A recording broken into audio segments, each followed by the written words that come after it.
And now for our feature presentation. He'll be fire on the mountain.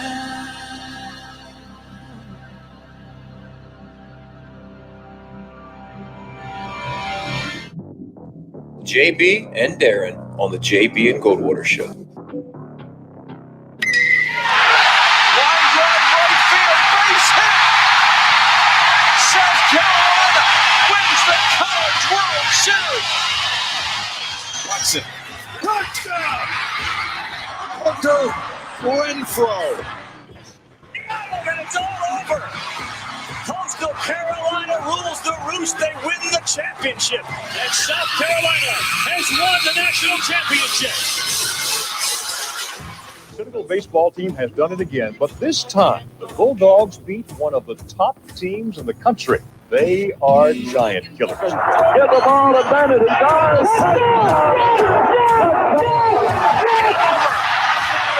Gamecocks are in the Final Four.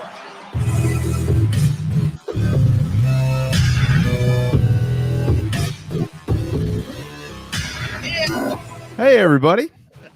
Greetings and a good Thursday afternoon, and welcome back and aboard the JB and Goldwater Show, live, loud, and online, and driven by our friends and yours at Stokes Volkswagen. Find them at stokesvw.com. Find us on the JB and Goldwater app. You can download that into your phone. It's free, and you can watch and listen to our program most days, I should say, but generally, yes, daily from 12 until 2 o'clock. And then, of course, you can always check in with us anytime that you happen to miss what we're doing during our live broadcast. Across all social media platforms at JB and Goldwater, individually at Sports Media JB and at Darren Goldwater.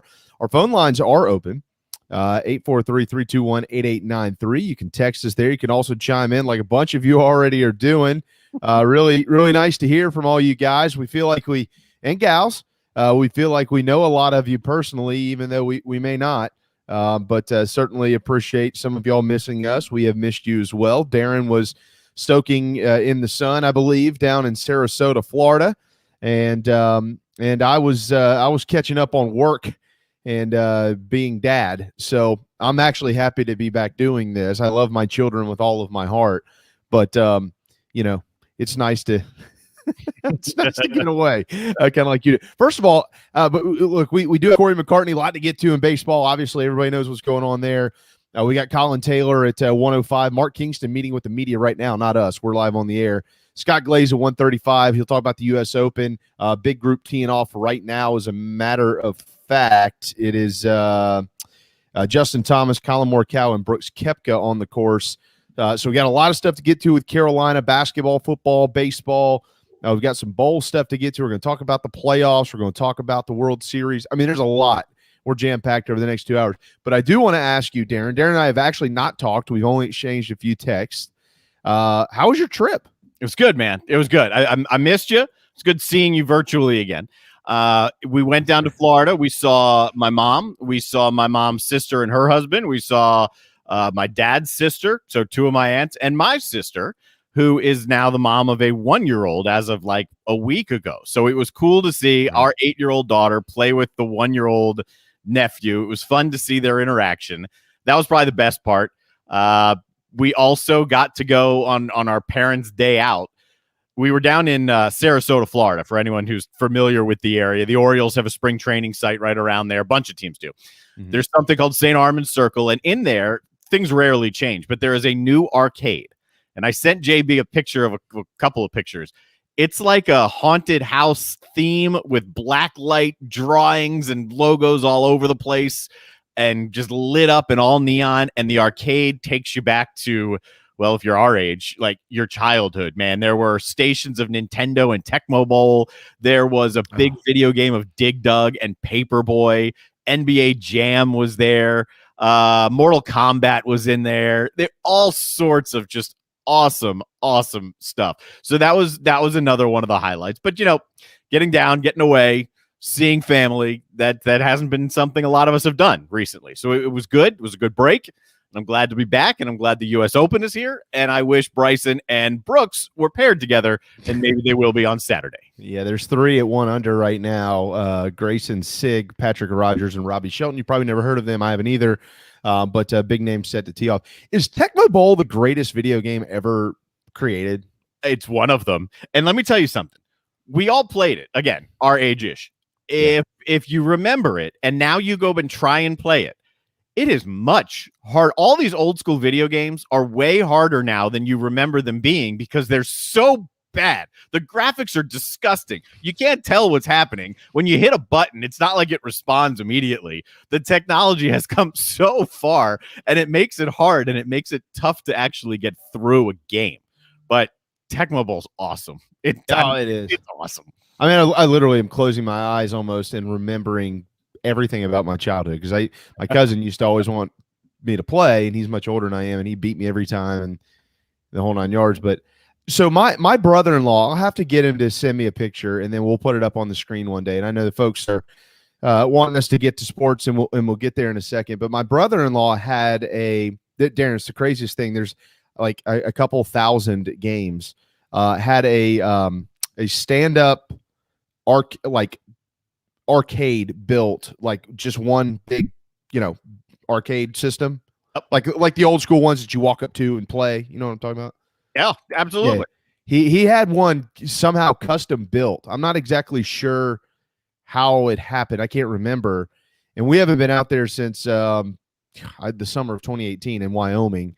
But we played. He's got it in the down. They all have basements out there, So he's got his down in.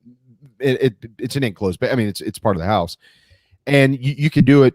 I mean, you could do it for days. I mean, you literally could sit on that thing for days. There's so much that you've forgotten about, and he's able to just continue to add games. It's really cool. I'll have to get him to send me like a little video or something. We'll have to pop it up one of these boring days we have coming up in the summer. I mean, it's really, really cool. So I'm glad to have you back. I'm glad that was a good, successful trip. There you go.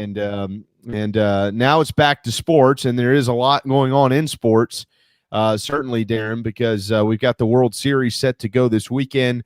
We have what seems like a 12-team playoff headed our way in the next couple of years, and probably 2023 at the earliest. I think we're all kind of catching you up, or you already know all this, but we haven't been on to be able to talk about it.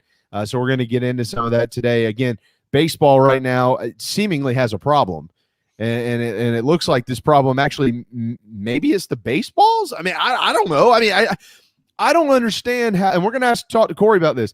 I don't understand how pitchers, and I get it, they've modified the ball from time to time over the years. I know all of that at every level of the sport, but like, I don't understand how all these pitchers now are basically willingly coming out publicly and saying, well, yeah, we've been using some stuff, but I just can't pitch anymore. And we all have to use something. Well, wait, what? You know what I mean? It's so much deeper than this. And so if everybody can't grip the baseball, then, well, maybe there's a problem with the baseball. I just don't know where this thing's going to end. I said it last week, and I still think it's true. One of the elements that's happening here is dividing up the players' union. There is a collective bargaining agreement that is back on the table this offseason. And if anything, what you're seeing, if there's anything consistent at all, it's that players are divided. You're hearing different things from different pitchers. You're hearing different things from different hitters. You're hearing guys throw out the theory that you just threw out, that it's the ball that's forcing the players to act differently. You've also heard a theory saying that because the bargaining agreement's coming up, ball issues have changed based on the free agent class that's coming up in the next offseason. There are so many ideas that are out there. The question is, what provides a good grip? What's legal enough? What can you get away with? And the thing that has really shocked me the most is the revelation that with this substance or multiple substances, right? Spider Tack has gained a lot of traction in terms of what is being discussed, but multiple substances, the hit by pitch rate is up this year. It's higher than it's ever been. So are they actually getting a better grip on the ball, or is it worse? I think it's different for everybody. I don't know that there's going to be a uniform answer to all of this, Darren, honestly. And I know that guys are complaining about the changes being made in the middle of the season. Glasnow has basically pinned his UCL injury on Major League Baseball and saying, I mean, if he truly believes it's Major League Baseball's fault, then I'm sure he's going to file a lawsuit at some point in time, right?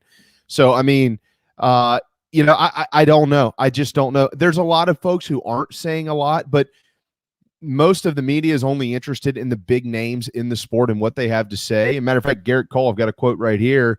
Here's exactly what he told ESPN. I think this was last night. It's so hard to grip the ball. For Pete's sake, it's part of the reason why almost every player on the field has had something, regardless if they're a pitcher or not, to help them control the ball.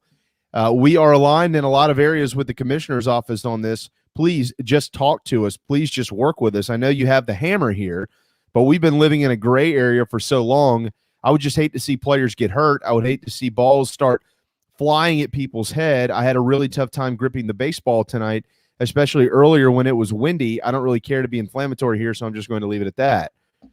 I mean, if you can't grip the baseball without having to put something on your fingers outside of rosin, then maybe there is a problem with the baseball. What would it be? Or did they trim the seams too much? Maybe. I don't know.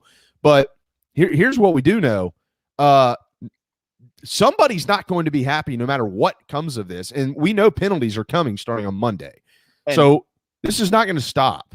No, Joe West said it very, very well. And you can have your opinion about Joe West, and I know they're all over the map. He's also up more games than anybody else. And he said when this was coming down, he said, look, it's not going to be perfect. It can't be perfect. So that's what's happening here. It's not perfect. There are opinions all over the map. The whole Cole thing, it's hard to grip the ball. How much has the ball really changed, right? We played. It wasn't hard to grip the ball. I know the seams have changed and they have raised and lowered, but hard to grip the ball. I understand weather changes, humidity changes, temperature changes, things can affect it. I get that. I thought Trevor Bauer was also pretty interesting in kind of throwing shade at Major League Baseball when he pinned the ball to his hand, and then he put out a poll, hey, you think this should be legal? And the substance he had was sunscreen and rosin, right? What you didn't see is when the ball fell off, there wasn't this like line of glue coming off his hand before the ball dropped. When you see other substances like spider tack and a similar demonstration, it's like goop, right? Coming off the hand and then the ball drops.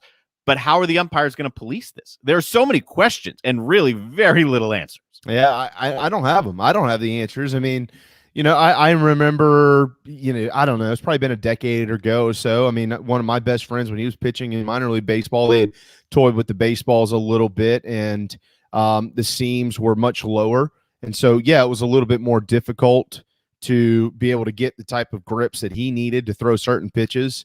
But, you adjust and things like that. I will say the pitchers do have, like, if that is part of the problem, the issue, the baseball, they do have a legitimate argument in changing all, rules in the middle of the season. So but what are you going to do? I mean, if you can't just let them basically cheat, I don't know how you're going to all of a sudden switch baseballs in the middle of the year. The offensive guys, by the way, are going, hey, whoa. Are we just going to cater every single thing to pitchers? I mean, I get it. Like, but we're not allowed to cheat. And all of a sudden it's, well, we can't grip the baseball, so we need to be able to use this, that, and the other. Well, why would they be allowed to cheat if we're not allowed? Our pine tar can't even go above a certain spot on the bat. You know what I mean? So everybody's going to have an argument here. And the players union, they've got, I can't imagine how many different angles this thing is hitting them in the face every day from all the different guys in the league. And, I'm sure some have been quiet about it, Darren. They're just going to go out there and do their job or whatever. But a lot of them who's, maybe they're in a contract year. They're going, no. I'm in a contract year. I'm looking at signing a big deal after this. We're not doing this. So everybody has a self-interest in fighting for one side or another. I mean, baseball has a real issue. I mean, they really do. I'm not a very dramatic person when it comes to a lot of these things. Yeah, you'll figure it out and move on. I really don't know how they're going to figure this out. I'm interested to see what Cory has to say coming up in a little bit. Here, the thing that hurts me, I mean, it genuinely hurts me the most. There isn't a sport that I have loved more or currently love, and that includes college football, than Major League Baseball. There's not anything that I like as much or more than Major League Baseball. And just like the end of the steroid era, they've done this to themselves. They allowed this to happen. This isn't something brand new. It's newer as better products have come out, but it's been a process getting to this point. Same with the steroid era. Now they're behind the curve again. It's this continual black eye that Major League Baseball is fostering in some ways. They're hurting themselves. And then when we get to the offseason and we get back to the bargaining table and we start hearing words like strike, because it's coming with this on the table. I'm not saying a strike is coming, but the threat and possibility is coming. Yeah. It's another awful offseason of wondering whether or not this game is going to get played and how it's going to get played. It's supremely unfortunate what's happening. And like you said, I don't think anybody knows where it's going yet. No, I don't either. I don't know that anybody has the right answer. It is certainly complicated. Again, I'm excited to be able to speak with our old buddy, Cory McCartney, coming up in just a little bit on our program, and we'll see what angle he takes on this conversation. 843-321-8893 is our text line. Again, you can always comment Facebook, Twitter, YouTube, wherever. And Darren will put it up here on the screen and make you a part of our program, like he just said. Like he just did with Craig. Yeah, I heard the Pedro audio. That was pretty funny. I don't think he had any idea what was coming out of his mouth until somebody probably replayed it for him during the break. The College World Series is set to go, Darren, this weekend. First game is Stanford and NC State. Who saw that coming? Nobody. Vanderbilt and Arizona will follow 2 and 7 o'clock. First pitch times Eastern on Saturday from TD Ameritrade. And then on Sunday, Tennessee and Virginia at 2 p.m. That one on ESPN2 in the nightcap. I think this is the game that will probably be the most watched this weekend. Although I will say, I don't know how much it will interfere, but it's also right at the basically getting close to finishing time. West Coast Golf U.S. Open on Sunday evening as well. So we'll see how much that kind of interferes. Those events interfere with each other, but nonetheless, it's a really good College World Series bracket. And I know we haven't been around this week to be able to talk about it. There's no question that although I respect what they did to finish the year, and Mike Morgan even said on our program that, in talking with coaches in the ACC, State was probably the most talented team in that league. Yeah, nobody saw them going to Fayetteville, Arkansas, and winning that series. There's probably the thought out there that the Yankees could have gone into Fayetteville and not won that series, but they did. And it was after a 21-2 loss on Friday night, which just goes to show you how amazing this sport is. So when you see that, like when I look at the bracket, if you say, all right, who's your favorite to win this thing? Which, by the way, it's set up to where we realistically, guys, could see Tennessee and Vanderbilt in the national championship. Wouldn't that be neat? Mm-hmm. But if you ask me today, all right, well, who are you pulling for? Well, who am I pulling for? I'm pulling for Mississippi State. I'm pulling for Mississippi State because I have two personal relationships on that coaching staff. You know these guys as well, Scott Foxhall and Chris Lemonis. You've known Lemo a long time. I want those guys to get a ring. They've been in this sport forever, it seems like, even though they're still young. But I want Mississippi State to win the national championship because of Scott Foxhall and Chris Lemonis. All right, go ahead. I'm sorry. I fully agree. When some of this stuff was popping up, some storylines when I was out of town, I went into Lemonis's bio. And again, I've known him. I roomed with Lemo for at least a year, maybe two of them, when I was the radio voice of Citadel Baseball. Him and Beck, we were always kind of hanging out together. Yeah. Oh yeah. I got stories, but I'm not going down that road. Yeah, don't do that. But I went into Lemo's bio, and my goodness, this bio is set up already as, the foundation of success. One of the greatest ever first-year SEC head coaches. Let's not count last year because it didn't count. So back-to-back trips to Omaha with Mississippi State in his first two full seasons with Mississippi State. I don't know Foxhall as well as you do, but I'd love to see Lemo, and the Citadel family would love to see Lemo get out of there with a win. Absolutely. I guess I probably need to send Tony Skoll a text and find out what Dan McDonald's doing as well, because I do know that Tony went up there and supported both of them when they were in the World Series a couple of years ago, and they got to spend a bunch of time in Omaha, those three best friends. I'll find out if he's going to go up there or not. Maybe Mac's going too. That'd be really neat. Of course, those guys also need to recruit, so we'll see how it kind of all unfolds. So I'm pulling for Mississippi State. If you ask me who's set up to win it, well, Vanderbilt is. Because if Vandy wins on Saturday and Rocker's going, and by the way, that's a hell of a matchup. Arizona really swings the sticks. They hit like 320 as a team or something. It is absurd. Now, they also haven't seen a Rocker this year like everybody else in the SEC has, but they're going to see him on Saturday. But let's say you get through that if you're Vanderbilt and you win game one with Kumar Rocker or Kamar, and then guess what? You play on Monday, right? Mm-hmm. Okay, and so you'll get the winner of NC State and Stanford, both of whom, by the way, are playing incredible baseball. Stanford is really playing well. I guess everybody's really playing well if you're getting Omaha, right? But then you have Leiter.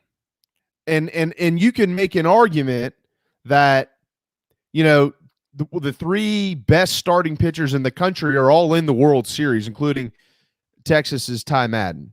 Okay. So, but if you're Vandy, you've got Rocker and then you have Leiter on Monday if you win. And then if you win both of those, guess what, folks? You don't play till Friday. Guess who they roll right back out there? Kamar Rocker. So, and if you win Friday, you're in the national championship, and that will start on Monday, which gives you who? Jack Leiter to go in game one in the national championship series. Now, I don't know that in game 2, they would roll Rocker right back out there. He'd be sitting on 3 days rest, but you could bet they would on Wednesday if they needed to. So, I mean, here's they are you can realistically get through Omaha, as you know, with a great 1-2 punch. You don't have to have 3 starters. Now you do have to have 3 or 4 starters if you get beat in game 1. And that's what's so critical about this whole thing for Vanderbilt, because they have a third. Do they have? Of course, they have third and fourth guys, but they're nowhere near what you're going to see with Rocker and Leiter. So if they win game 1, it is really difficult for me to see them not in the national championship series. So if you say, well, who's going to win it, Darren, my chips are all in on Vanderbilt being best set up to win this thing. You're right. They are best set up to win it. So if we're sitting here at this point saying, is anybody equally set up to win it? The answer is no. But you just pointed out, I think you joked a little bit, but there's truth to it. I think there's a lot of folks around college baseball who would have said, all right, if the Yankees are heading down to, let's put the Pirates in the Yankee spot. If the Pirates are heading down to Arkansas, a Major League Baseball team probably wouldn't have beaten the Razorbacks in that super regional. That's how good they were. That's how good Cops is at the back or then at the beginning of a game. But it happened, right? So we've seen at times this year, both Rocker and Leiter get hit. It's exceptionally rare when both will on a given weekend, but we've seen that you can get to both of them. But there's a reason Vanderbilt's going for back-to-back titles here, and it's the two of those guys. And as dominant as they can be when they're at their best, you gotta like their odds, and you have to like their odds more than anybody else in the field. Yeah, and when you look at a TD and Ameritrade too, like that is helpful for both Rocker and Leiter because just not a lot of balls leave the yard. But in saying that, they provide all the velo. So if you're a team like Arizona who swings the sticks out there in the desert and you get a hold of one when somebody's humping 97, 98 at you, it's going to go. Mm-hmm. And I mean, it absolutely can. I mean, that's a really incredible matchup. And I think a lot of the folks that probably are engaged in our program and much more accustomed and in tune to college baseball in the eastern half of the country probably don't exactly realize the offense that the Wildcats can roll out there. It's really good. It's really, really, really good and really talented. And I'll tell you what, too, man, in bracket 2, Texas, I say that Vanderbilt is set up to win this, and that would be my pick if I had to pick one. But Texas is right at home. And I don't mean right at home as in they're in Omaha every year. They haven't been. But that lineup and that program is built to play in this type of ballpark. That's exactly what it is in Austin. I mean, it is just a no-fly zone out there. It is the deep, dark dungeon of the Texas skies when you hit one in the gaps in Austin.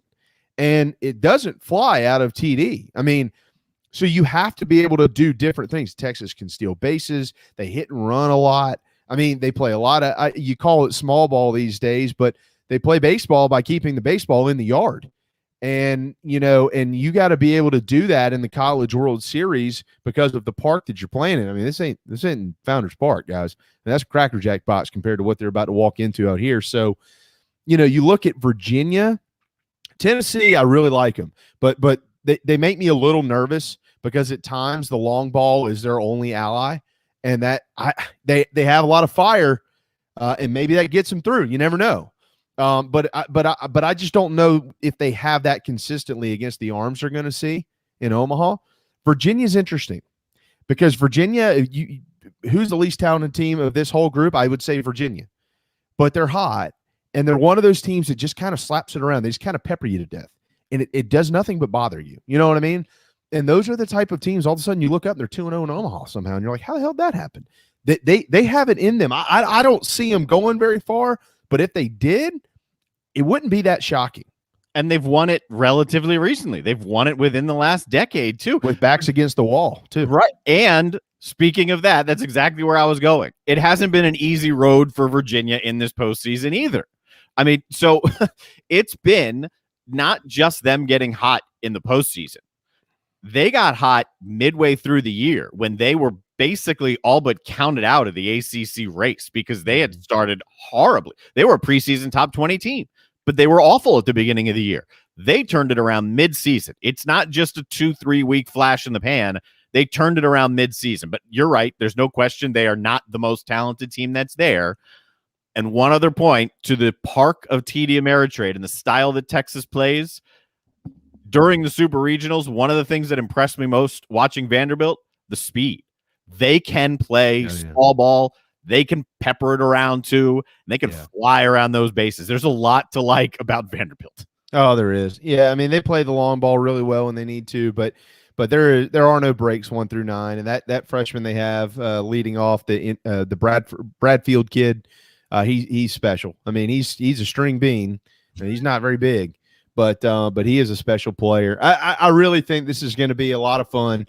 This World Series, there are some interesting matchups. You got teams like you mentioned that got hot, and then you also have, with the exception of Arkansas, the most talented teams in the country. I mean, South Carolina played Mississippi State, Texas, Virginia, Tennessee, Vanderbilt. Okay, so 5 of the programs that are in this deal, Gamecocks also. I've seen all of those teams really up close and personal for the most part, and they all bring something a little bit different to the table. One last note I want to add on Arkansas, though. The story, it was a great story, and Mike Morgan called it. We were actually texting back and forth this morning. That Super Regional was the most watched Super Regional in the country. Almost 1 million tuned in for the final game alone. Yep. Or game was it? I think it was game 2. I think Game two. Yeah, because that was Sunday, right? Mm-hmm. Game 2 was Sunday. Game 2 was Saturday. They had Friday night, Saturday. Game 2 was Saturday. Yeah. Yes, that's right. I'm sorry. The Friday through Sunday and Saturday through Monday stuff always mixes me up. So they were it doesn't matter. It was game 2, 800,000, 900,000, whatever it was. So I know that it got a lot of pub and press and play. Kevin Cops, we're calling the cops in game 3. I thought that was a stupid decision. I really did. And I saw Ole Miss, they started their closer out in Arizona. I thought that was a stupid decision. And I saw, and it worked out, but they didn't do it. Mississippi State did not do the same thing that Arkansas and Ole Miss did, but they did go to their closer, the Sims kid, really, really early. South Carolina's done that a lot with Brett Carey when he was at the back end of the bullpen. We do see that in college baseball. It's been going on a long time. I am not in the camp. I don't care how talented the arm is. I am not in the camp of, okay, our best arm is our closer. We're going to start him in game 3 for all the chips. I don't think it's smart. Like what Skylar Meade and Mark Kingston did by moving Brett Carey into the rotation in the Kentucky series, I believe, just to bring up a similar situation here. That's more how you handle those things. Now, remember, Brett Carey also started some games. I know that Copp started games way back, I think, in year 1 of his career, which was literally 2016. I mean, he's been there a while. But it's been a while. They have that mentality of closing games. And I'm just speaking strictly from a player's mindset and a managerial, mindset. I don't think it's smart at all. When you've got one game, winner take all, and you move on to take the guy who's literally been shutting it down for you all year and plug him in to be a hero starter. Now, Arkansas didn't score a lot of runs in that final game either. So it's not all on Cops. He pitched his heart out, like literally pitched his heart out. And so I applaud him, but I didn't think it was smart from a health standpoint with his kids. And I didn't think that it was smart, just from a pitching standpoint. I mean, who are all the other guys that got you to this point? Where the hell are they? And why can't they pitch in game 3? It's a super regional. It's not like it's the 5th game in a regional. It's the 3rd game. I mean, those guys started for you all year, and all of a sudden they're just not good enough to start now. It didn't make sense to me. I would have rather started your dude, and then if he gets in trouble, then go ahead and go to your closer early if you need to. We saw him. We saw that happen earlier in the postseason when they went to him, and he went 7, I believe, if not 7. Talking about Cops? Yeah. He went 7 out of the pen earlier. It's almost like, all right, we're the top team in the country. We're in a must-win game, and we're going to panic. And we're going to panic, and we're going to do something that we haven't done this year. That's right, Darren. That's the perfect word. It seemed really, really amateur to me. It just seemed really amateur. I liked how Limo handled Landon Sims at Mississippi State. They went to him early, but the process of going through, to be a starter that day and what you have to do to prepare and things like that, it's so different. Every one of these guys will tell you that it's so different. So Mississippi State, I thought, handled it well. I thought Ole Miss and Mike Bianco failed, and I thought Dave Van Horn failed. Now, offensively, they needed to score more runs, but I thought that was a failure. Quite honestly, I didn't think it was a smart decision. But what do I know? Nobody's asked me to manage a college club, so that's why I'm sitting here. It is Thursday. Buy one, get one, half off foot-long cheesesteaks at DB's, dbscheesesteaks.com if you're in the low country. All right, got to hit a timeout. We're going to fly to Atlanta. Boy, are the Braves in trouble. They are struggling. So we're going to talk to Cory McCartney about that, and then we'll get back into some of this baseball conversation. Mark Kingston is meeting with the media right now. We have Colin Taylor at 105. We'll look back on that. We got a lot to get to in Gamecock basketball and football as well. And we're also going to bring in some of our college football playoff conversation with Colin, and then Scott Glaze at 135. The U.S. Open is they're open for business out there on the West Coast. So we'll update you on that scoreboard when we return on the JB and Goldwater show, driven by Stokes Volkswagen. This is Mike Mazzell for Stokes Volkswagen on Ashley Phosphate Road with exciting news. It's springtime and we're playing ball. Most dealerships don't have any inventory, but at Stokes Volkswagen we do. So we're playing ball on every new Volkswagen in stock. Every new Volkswagen available with zero down. Qualified buyers can sign and drive with interest-free financing for 60 months. Remember, Stokes Volkswagen on Ashley Phosphate Road is the fastest, easiest way to sell your car and get the most money for your trade. Plus, we'll take any trade in any condition, paid off or not.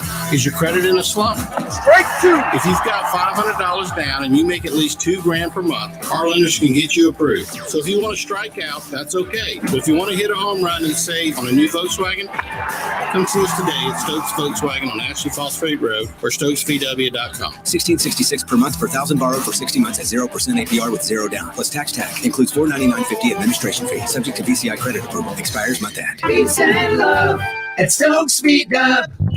Wando Power Equipment, the trusted home of Hustler zero-turn residential and commercial mowers. There is nobody more trusted in South Carolina than our friends from Wando Power Equipment. They've been providing elite commercial and residential service for over 30 years. Landscape Services have turned to their selection of Hustler zero-turn mowers like the Raptor. Bigger, stronger, faster, and the most durable Raptor Hustler has ever designed. Located on Daniel Island and online at wandopower.com. Wando Power Equipment, owned by the Price family, the home of Hustler zero-turn mowers, rentals, service, and specializing in family and friendship. Shrimping season's back. That means local caught shrimp. That's right. Local caught shrimp back on the menu at the Dog and Duck. All three locations, Bell Hall, Park West, and Clements Ferry Road, now featuring once again local caught hand-breaded shrimp, plus other daily specials like the Game Day Burger every Wednesday, Rib Night on Friday, rotating taps all the time, and all the TVs you can possibly imagine for whatever you want to watch. The Dog and Duck in Bell Hall, Park West, and on Clements Ferry Road.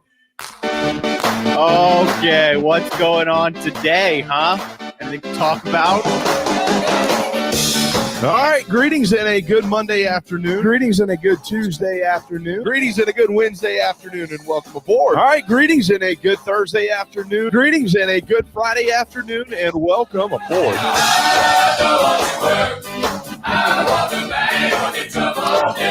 All right, 12:36 Thursday afternoon, June the 17th. Wow, 2 days from the start of the College World Series, and we welcome back our dear friend Cory McCartney in Atlanta, Georgia, where he, along with all the other Braves fans out there, trying to figure out what the hell is going on in that organization. And let me see your hands, Cory.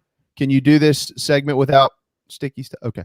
Maybe Cory, I may. Well, you never know. Yeah, you just don't know anymore. I mean, oh boy, yeah, it is a sticky situation for sure. What's up, man? How you been? Good, man. You're tan.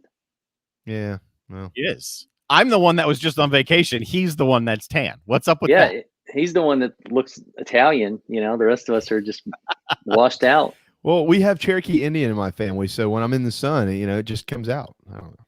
There you go. There you go.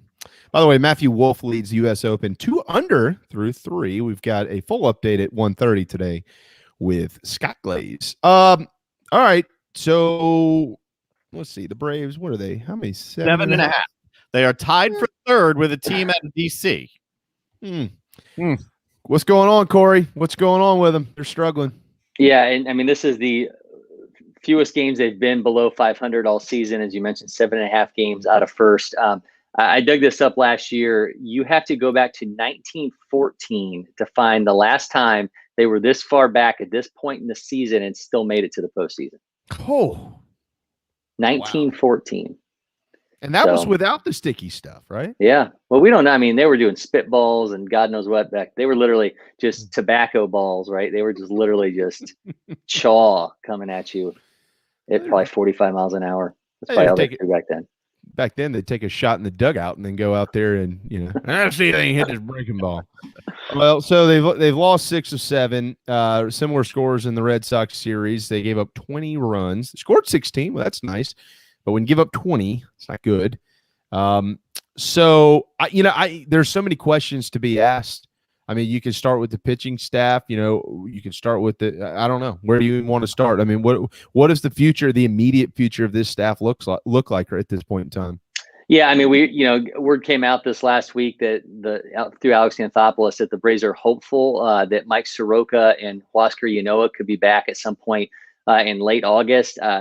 Look, I mean, I think that you look at what's ahead before July 2nd. They play 7 games against the Mets during that time period. They have a 5% chance of making the postseason right now per Fangraphs. So I don't even know. I mean, it's nice to have that carrot dangling out there. I don't know that this team is going to be in a position that they even want those guys to come back, to push them back into action. We obviously, you're seeing the innings build for Ian Anderson. I mean, you got to remember he didn't throw a ton last year in that abbreviated season. The bullpen's been an unmitigated disaster. I mean, 18 losses on the season. So more than half of this team's losses have been pegged to that bullpen. And you look at percentage, win-loss percentage, the Braves are third among their starters behind only the Dodgers and the Giants in the National League. So those losses are heavily on that bullpen. And this is a group that's just not getting it done. Shane Green, was supposed to come back and kind of aid this crew. Last night, he, of course, walks the bases loaded. Then A.J. Minter comes in, gives up the grand slam in that loss. I know a lot of the talk after the game was on Ronald Acuna Jr. and his, trying to get himself to third base there in the 9th inning and creating a situation where they took away what could have been an RBI opportunity for Freddie Freeman. I wrote about this on Talking Chop today. I just don't think you can criticize who's been your most consistent and your best thing this whole year. You can't peg this stuff on him. And they're not getting it done outside of maybe 2 or 3 guys in every facet of the game. Well, he's your best player. And I know Freeman's kind of getting rolling right now, which is great. He's your leader, but Acuna's your best player. That's just frustrating talk. That's just frustration talk to me, yep. Cory. I mean, because before that, before these last couple of games, I wanted to make sure I reminded myself of what had happened here. It was largely on the offense. I mean, 2, 3, 3, 1. You can't win with those numbers on the offensive side of this sport. I mean, so it's one day it's one thing, and the next day it's another thing.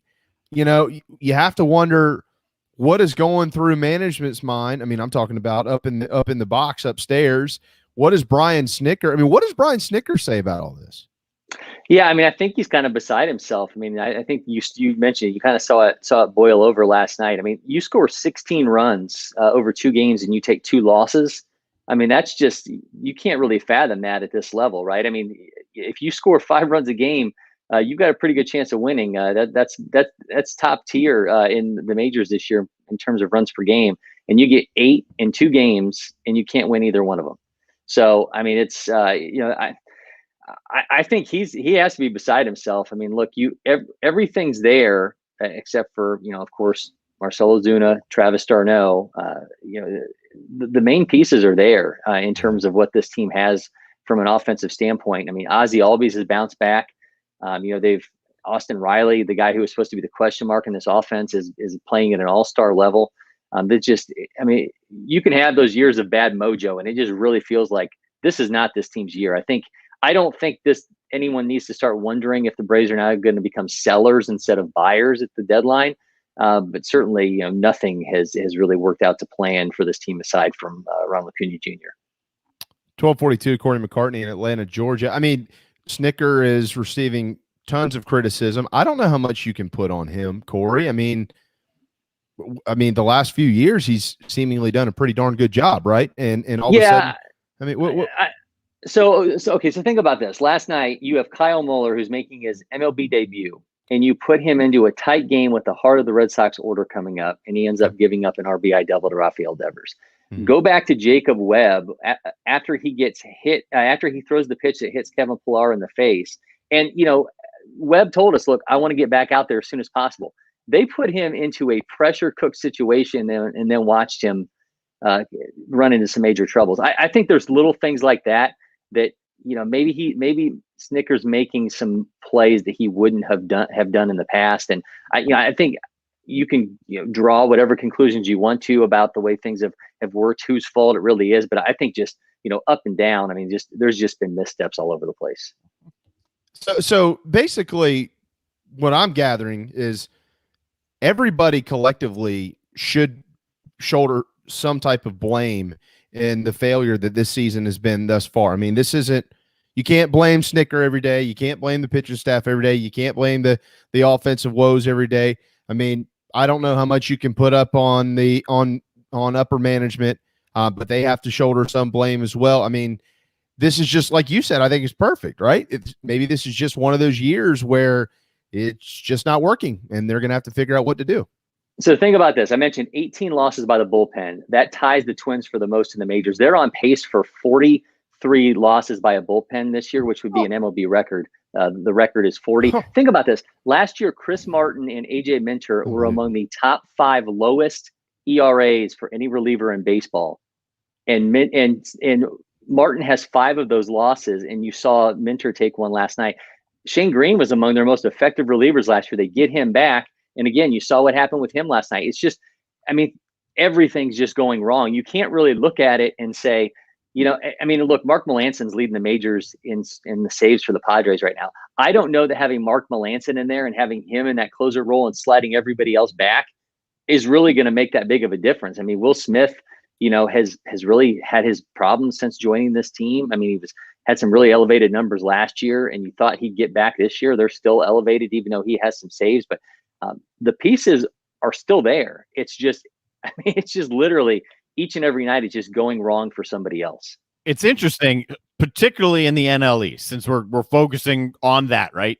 That what's happening now with the changes of the enforcement of the rule for the pitchers and how this division is going to shake out. We're going to know a lot more about this division by the end of this month, maybe a couple of weeks into July, right, by the All-Star break, because you pointed out the Braves schedule. The Nats are in a pretty similar spot. So as pitchers are adjusting to this, as teams are battling through their injuries, a lot's going to be determined by the All-Star break, if not before. Yeah, I mean, I mentioned that the Braves and Mets are playing 7 times. The Braves also have to play the Cardinals 4 times and the Reds 4 times. And while that's happening, the Mets are going to get the Nationals, who, sorry, but they've been struggling, and the Phillies, who the Mets have owned, and then the Mets have owned the Phillies, and they're going to play them as well. So, I mean, this thing could get really out of hand before the end of the month. And I think ultimately, if you're the Braves, if you won 3 straight division titles, you have Ozzie Albies and Ronald Acuna Jr. on these sweetheart deals. You've got the reigning MVP. You've got arguably, one of the top 2-3 players in all of baseball, and Ronald Acuna Jr. Someone's going to end up taking some kind of a fall for all this. But man, things just feel like they could get out of hand in a major way in these next couple of weeks. Well, it's like that all across baseball, Cory. Obviously, I know I'm stumbling over my words here, and Darren and I kind of led our program off with trying to discuss some of what's happening with the sticky stuff. But I don't even know where to even start with this conversation anymore, because now you have, all right, seemingly, correct me where I'm wrong here, but seemingly 2 weeks ago or so, 3 weeks ago, whatever, the last month, we began having these conversations about what's going on in baseball. Are players, pitchers in particular, using this stuff on the mound? What are they using exactly? And then we started to discover some of that. You had Garrett Cole literally give the worst answer ever to a question. Like, dude, all you had to do was say yes. I mean, just admit to it. You admitted to it.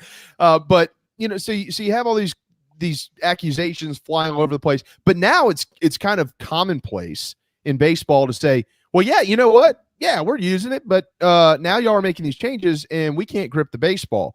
So, Cory, I say that because I just said a moment ago, I don't know where to start with the conversation. I mean, are the baseballs the problem, and that's why they have to use sticky stuff? Would they be using it no matter what the baseball was like? I'm talking about the seams in particular. I mean, how do you lead this conversation off when somebody asks you, where are we in baseball with this, and where are we going?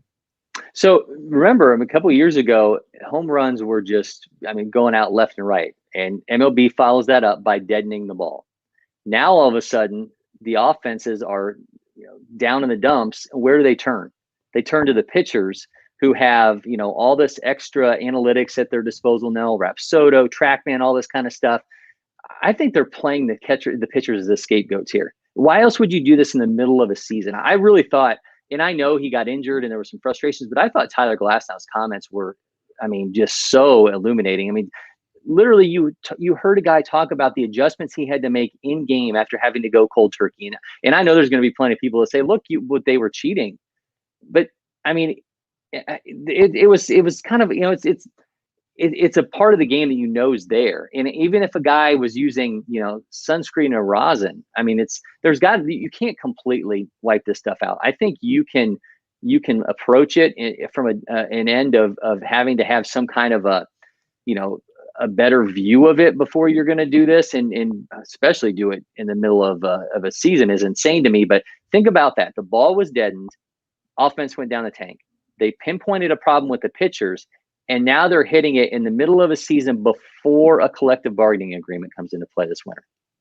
I think this is really playing themselves out to have the players be the scapegoats and look the bad guy in this whole process. I've said it last week. I said it again today, Cory, what you just said about the bargaining agreement coming up this offseason and how similar it is to how baseball handled the steroid era. They watched it happen, and then they decided to crack down, and you basically divide the union up when the union is getting stronger than ever before. But how did we get to this point exactly? Did they know about spider tack in particular and how much more substances were out there aside from just like rosin and sunscreen? How much of a dirty popular secret has this been prior to, say, these last couple of months? Well, remember the Angels clubhouse attendant filed suit because he'd been blackballed from being hired, and he was the guy who was literally making this stuff. He had text messages from Garrett Cole who said that he needed help with a sticky situation. This is the guy that, it claimed that he had helped Max Scherzer, Justin Verlander, and of course Cole. Everyone knew, but I think the fact that you've seen offenses do what they've done this season is, the number one reason why they wanted to step in and do something. I just don't understand you doing this in the middle of a year. It just makes no sense whatsoever. If there was any, and think about the conversations we were having, last June when we were saying, okay, what is the state of communication between the league and the union going to be like going into this 2021 collective bargaining agreement conversations when they've been at each other on the most smallest things like a start date for the 2020 abbreviated season? Now you're going to add this to the mix. I'm not saying a lockout's coming, but I think guys it's gotten more acrimonious, I think, over the past couple of weeks than it maybe even was during the pandemic. How similar is this, or is it similar at all to what we dealt with 20 plus years ago in basically the beginning of the steroid era? I think that's an interesting, because a lot of people are tying it to that, right? If people are saying, okay, well, look, these pitchers are doing something to stretch things to give themselves a performance edge.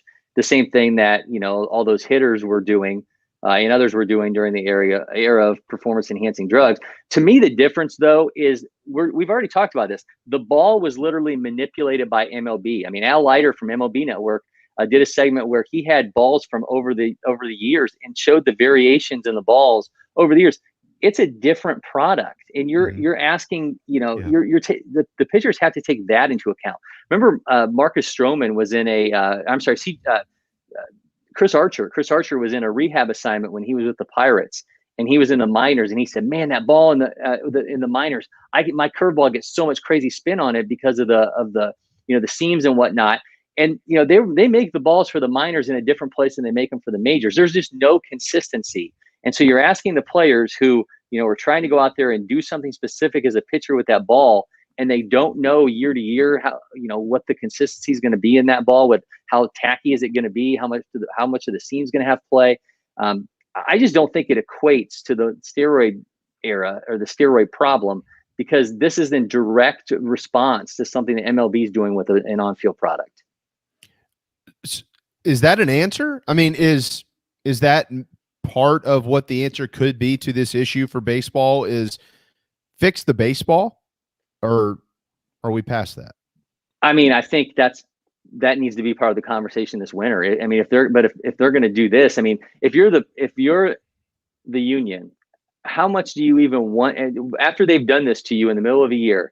We saw Jacob deGrom leave with an injury yesterday. Glass now is out. If we can see continued pitcher issues, I think it's going to be even harder to have those conversations. But that might be the start. That might be the start for finally the union in the league to get on board with what the ball is like. I think that's probably part of it. But the fact that the MLB just there's too many home runs, we got to change this thing. I mean, if you're the union, that's got to be part of this too. Like, look, we're putting all of our focus on the pitchers, but remember what you did to all those home runs 2 years ago. Is there anything to the thought? I forget which pitcher brought it up. You know what? It wasn't. It was Pete Alonso who brought it up. Anything to the thought on your side of baseball fixing the ball, changing the ball based on the impending free agent class? And that's one of the reasons, if not the reason, why they manipulate things and change things. I don't, honestly, I mean, the fact that they did this in season, I don't think you can really rule anything out. I mean, I would say no, that's ridiculous. But I mean, we're literally seeing them say, man, there's these batting averages are, headed towards 1968 territory. We're having, more strikeouts than ever. Let's go change something. I mean, why would you do that to guys in the middle of a year? It just, to me, that's the biggest hang up to me. If we would have been having this conversation in January and guys would have known going into spring that this is what life's going to be like, I think it would have had a different feel to it. But you're not even doing this during the All-Star break.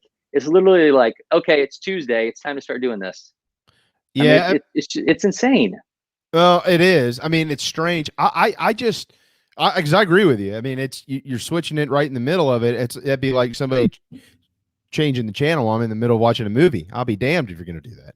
But I mean, but at the same time, Corey, I mean, they've all acknowledged, and we have the proof that big leaguers are using this stuff. So the offensive guys know it. So what if you don't? Like, what if you didn't change anything? What type of uproar will we be seeing then from position players? Well, I think there was a way to do this though, right? I mean, because ultimately you're asking the umpires to be the ones that are going to, I mean, obviously, MLB, if they have questions, they could confiscate balls or whatnot, but you're ultimately asking the umpires to be the arbiters of this and the guys that are going to go out and lay the law down, all that stuff.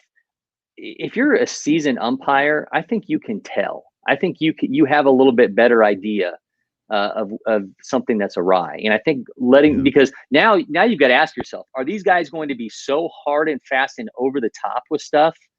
Because you're going to lose these players for 10 days and you can't replace them on your roster. Mm-hmm. Are we going to see a rash of these to the point where MLB is going to have to be like, man, we got to back off a tiny bit, or are the umpires going to be a little bit more discretionary with it? I think that to me is the biggest question with this whole thing is how much, because I think they will tell you, they can tell, they know when something's off. And how over the top are they going to be in their response? Well, and I think Darren said this earlier before you got on, or before you joined us on the program. baseball's known once again. I mean, they knew about the juice and they let it go because they needed it. They needed the home runs. They needed to bring the game back. I'm not going to go as far as to say they needed this for any specific reason. Matter of fact, I think they need actually more offense and less strikeouts and things like that. But they've also known about it. And if it is the ball, Corey, if it is the ball, my question to everybody, like if you've got pitchers complaining about the baseball, my question to all of them would be very simple. Why didn't you say anything about this earlier? And they probably won't have a response. Instead of going to that stuff to help you with the baseball, why didn't you just come out and say something about it earlier and make a big public stink about it, just like y'all do about pretty much everything else? But nobody said anything about it because they were happy using this stuff because look at their numbers. They were fantastic, but now they're busted.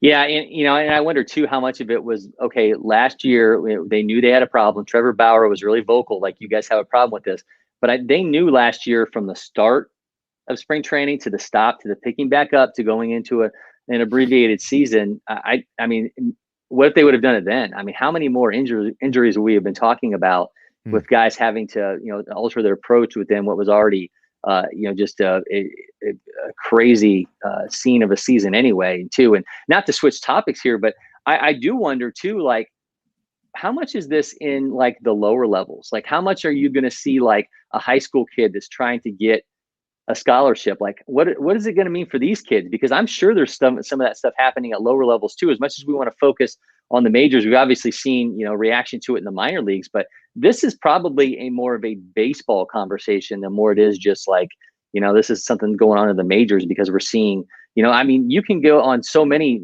scouting websites and find out exactly how many RPMs a kid gets on a curveball. I will almost guarantee you this has to be a bigger conversation.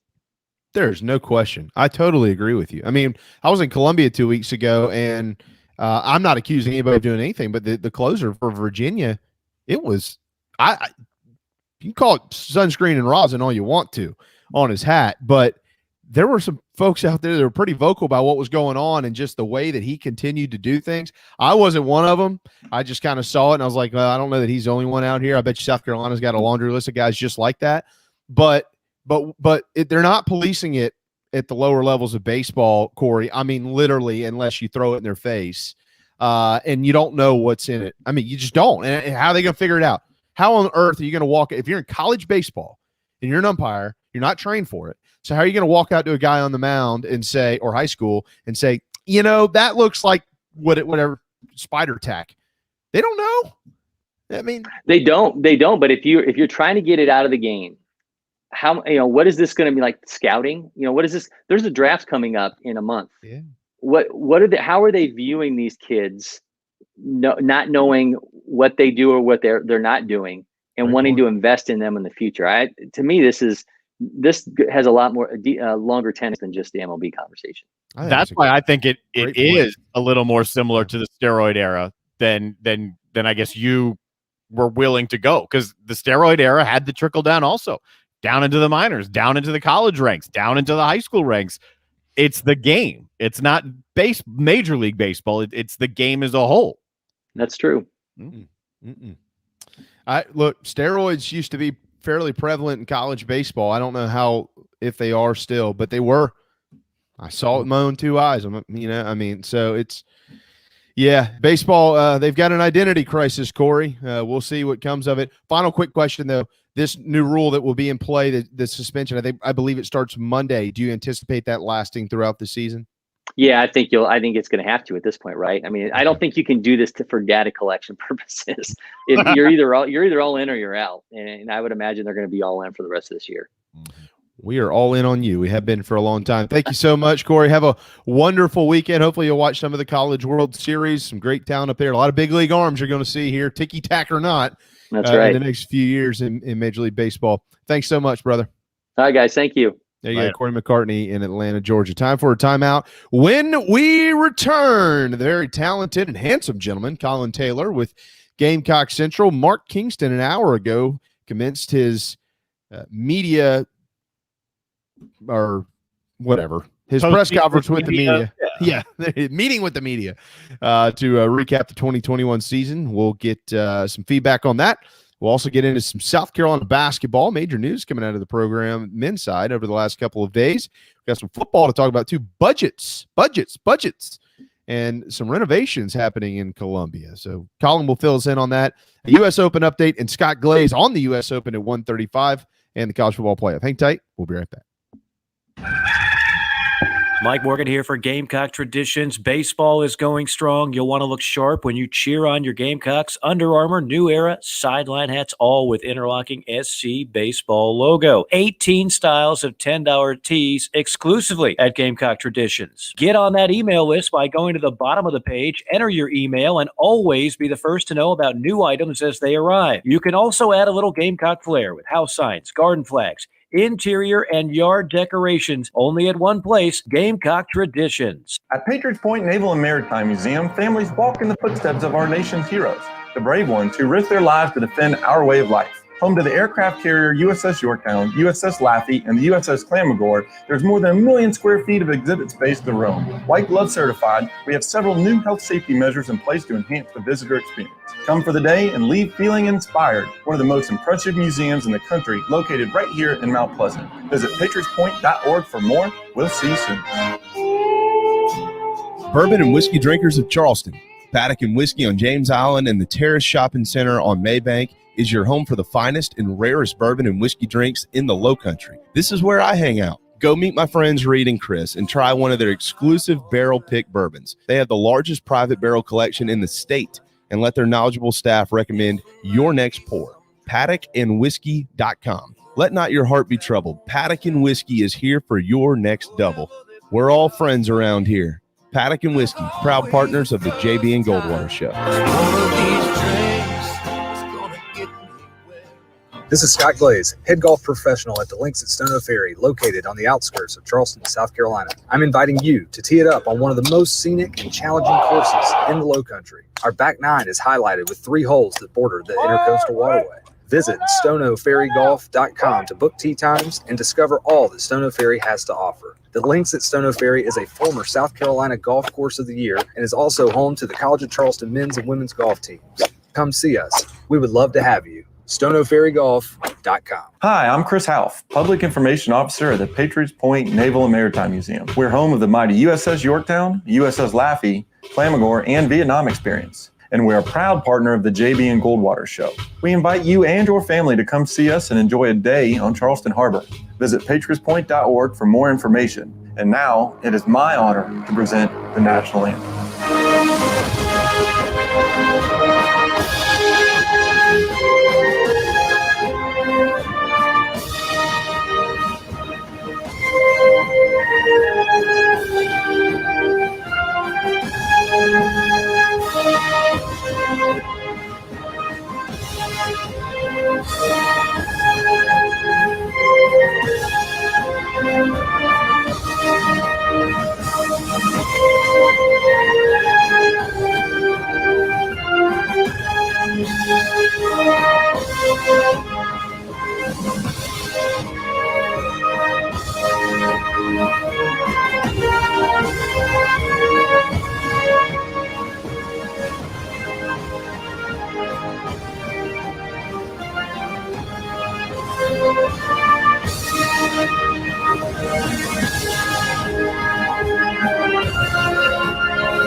Live, loud, and online. Final hour, Thursday afternoon. Welcome back to the JB and Goldwater Show, driven by Stokes Volkswagen, stokesvw.com. Find us on the JB and Goldwater app. You can download that. It's free in your phone. You got it. Take us anywhere you want to. You can always head to jbandgoldwatershow.com as well. If you're watching, Darren is to the right. That's me, JB, to the left, here till 2 o'clock today. Thanks to Cory McCartney. In that last segment, we do have our U.S. Open conversation to get to with Scott Glaze at 1:30-ish this afternoon, so hang tight for that. And we'll get into some college football playoff stuff in just a little bit as well, probably with this gentleman, Colin Taylor, with Gamecocks Central. He has just come out of the final press conference of the 2021 season for Carolina baseball. Mark Kingston met with the media about an hour ago, and we'll learn some of what he had to say. They were also getting into some basketball and some football with Colin. What's up, man? How we doing? It's a beautifully hot day in Columbia, and we're living the dream out here so far. Shocking. It's kind of the way it works. that might mid-June, it's never unbearably hot in this town. No, June, July, August, September. Starts to cool down in October. Can't wait for that. That means football will be here, and hopefully Carolina didn't lose to Eastern Illinois by that point. All right. Well, by the way, Matthew Wolff, 3 under, leading the U.S. Open through 4 holes. So Mark meets with the media today. Colin, I assume it lasted about a half hour or so. What did he have to say? Yeah, I mean, nothing incredibly groundbreaking.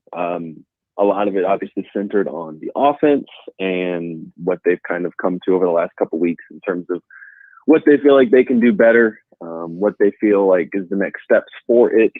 The biggest thing from outside of the offense was they feel pretty good about keeping this 2021 recruiting class intact, surviving the draft with it, and then they'll explore the transfer portal. A lot of it centered on improving the offense. They've already met with Coach Lake, as Kingston and Coach Lake have already met to kind of discuss what worked, what didn't. He didn't go into a lot of specifics, but did not shy away from the fact that this offense needs to be drastically better and drastically retooled for this 2022 season. Yeah. I mean, did he say anything specifically? I mean, I know that he, like many in college baseball and all levels of baseball these days, are acknowledging the strikeouts and things like that. But I mean, did he give any specifics of how to address that instead of just saying we need to address it? No, he didn't really go into a lot of specifics.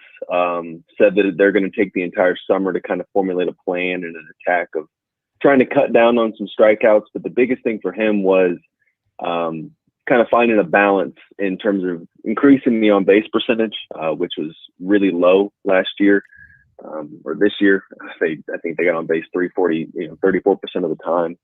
So he didn't really go into a lot of minutia about what they're going to do, but said they need to be a little bit better about taking walks, getting on base, and really being selective in what pitches they swing at, what pitches they take, because they were swinging at a lot of stuff last year that were not what he called hitter's pitches. Well, that's true. Yeah. We saw that. There's no question. You mentioned they feel like with this recruiting class, they'll maybe escape some of the draft scares you get this time of year. Let's all remember the draft is only 20 rounds as opposed to, well, last year it was 5 rounds, but prior to that, 40-round drafts, 50-round drafts in years past. So it's slimmed down a little bit, and Carolina probably has a chance to escape with many of their better prospects committed. But I don't know how much he discussed this today, because we really don't know. But I'm interested to hear what you maybe have heard, Colin, if you've dug behind the scenes on many of the current members of the Gamecock baseball program and their chances at being drafted high enough to sign a professional contract. Yeah, I mean, I think your 3 starters in the rotation at the end of the year, your Thomas Farrs, Brandon Jordan, Brett Carey's more than likely going to sign professional deals. Andrew Peters, Danny Lloyd are 2 guys that, right now, where things, we make all these things and describe it in June, and you still get a month before the draft. But Andrew Peters and Danny Lloyd are 2 guys that I think would sign professional deals. And then Julian Bosnick's the kind of wild card on that pitching staff. He could, some of the feedback I got is it's not conflicting, but it's some people expect Bosnick back. Some people think that his price will be enough for a team to draft him and sign him. So that's where things stand pitching wise. And then Brady Allen is going to get picked somewhere. Wes Clark's going to get picked somewhere in time professionally, more than likely. Brady definitely, Wes more than likely. And then you kind of get into some different situations. Could an Andrew Weiser get picked late? I'm trying to think of some other ones. Those are the main three offensively that you're probably going to look at. But the pitching staff, decimated is not the right word, but they're going to lose a lot of high leverage guys from that staff in a lot of innings this year. Colin Taylor, Gamecock Central. Yeah, Bosnick's interesting because, I mean, he has big league stuff. Matter of fact, I can't remember what series it was, but Kyle Peterson was on one of the calls nationally. It might have been on the SEC network. And he said that on the broadcast. He said, this kid, I'm quoting him directly here, this kid's going to be in the big leagues someday. And he was talking about, I mean, we all know his breaking ball is just sharp. And he can run it up there in the mid-90s, and when his changeup works, it's really good. But yeah, he's got to kind of carve some things around it a little bit, and he's got to be able to control himself a little bit more. Colin, in a way too early peak at next year, let's say Julian Bosnick returns. You'd like to think they feel probably pretty good about their 1-2 weekend guys, because Will Sanders is going to be in there. Bosnick, I know Mahoney will be working his way back from injury, and I think he's a guy they're maybe even entertaining, putting out in the field somewhere as well. But we saw what he can do. So at least the front end of their rotation, I would think would probably generate some buzz. Yeah, absolutely. And that's, one of the driving things, and one of the big recruiters for Bosnick to come back to school is you come back and you're going to be the number 2 behind Will Sanders in that rotation, and not even number 2, but a right, left, right, potentially starting lineup or starting rotation.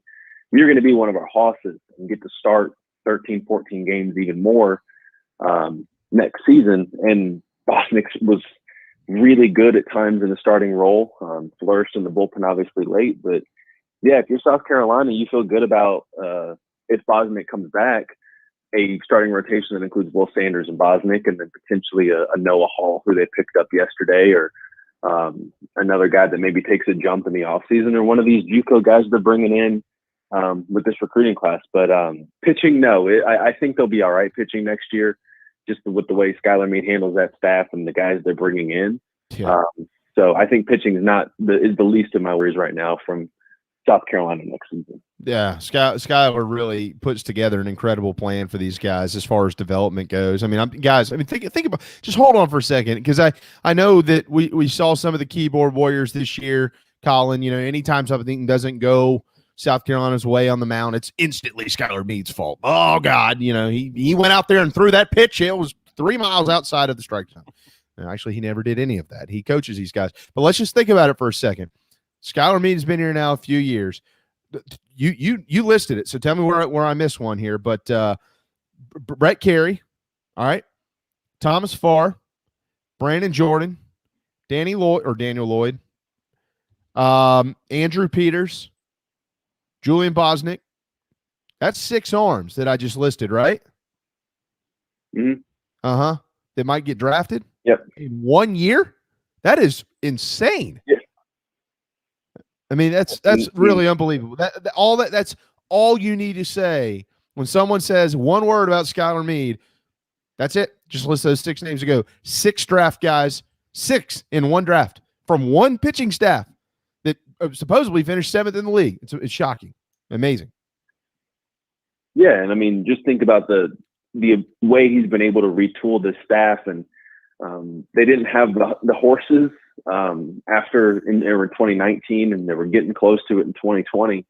But he's retooled this pitching staff from where it was when they took over what it was in 2019. And to see the number of guys that are out there throwing, 93 is a slow pitch for them. They're up in the 94, 95, 96 range, and that's not slowing down anytime soon with some of the guys they're bringing in with this 2021 class. And it's a much more physical, from a body perspective, bigger, stronger, more athletic pitching staff than what they've had in years past. And they were one of the top probably 10 or 12 pitching staffs in the country this year. One of the best in the SEC when you look at it too.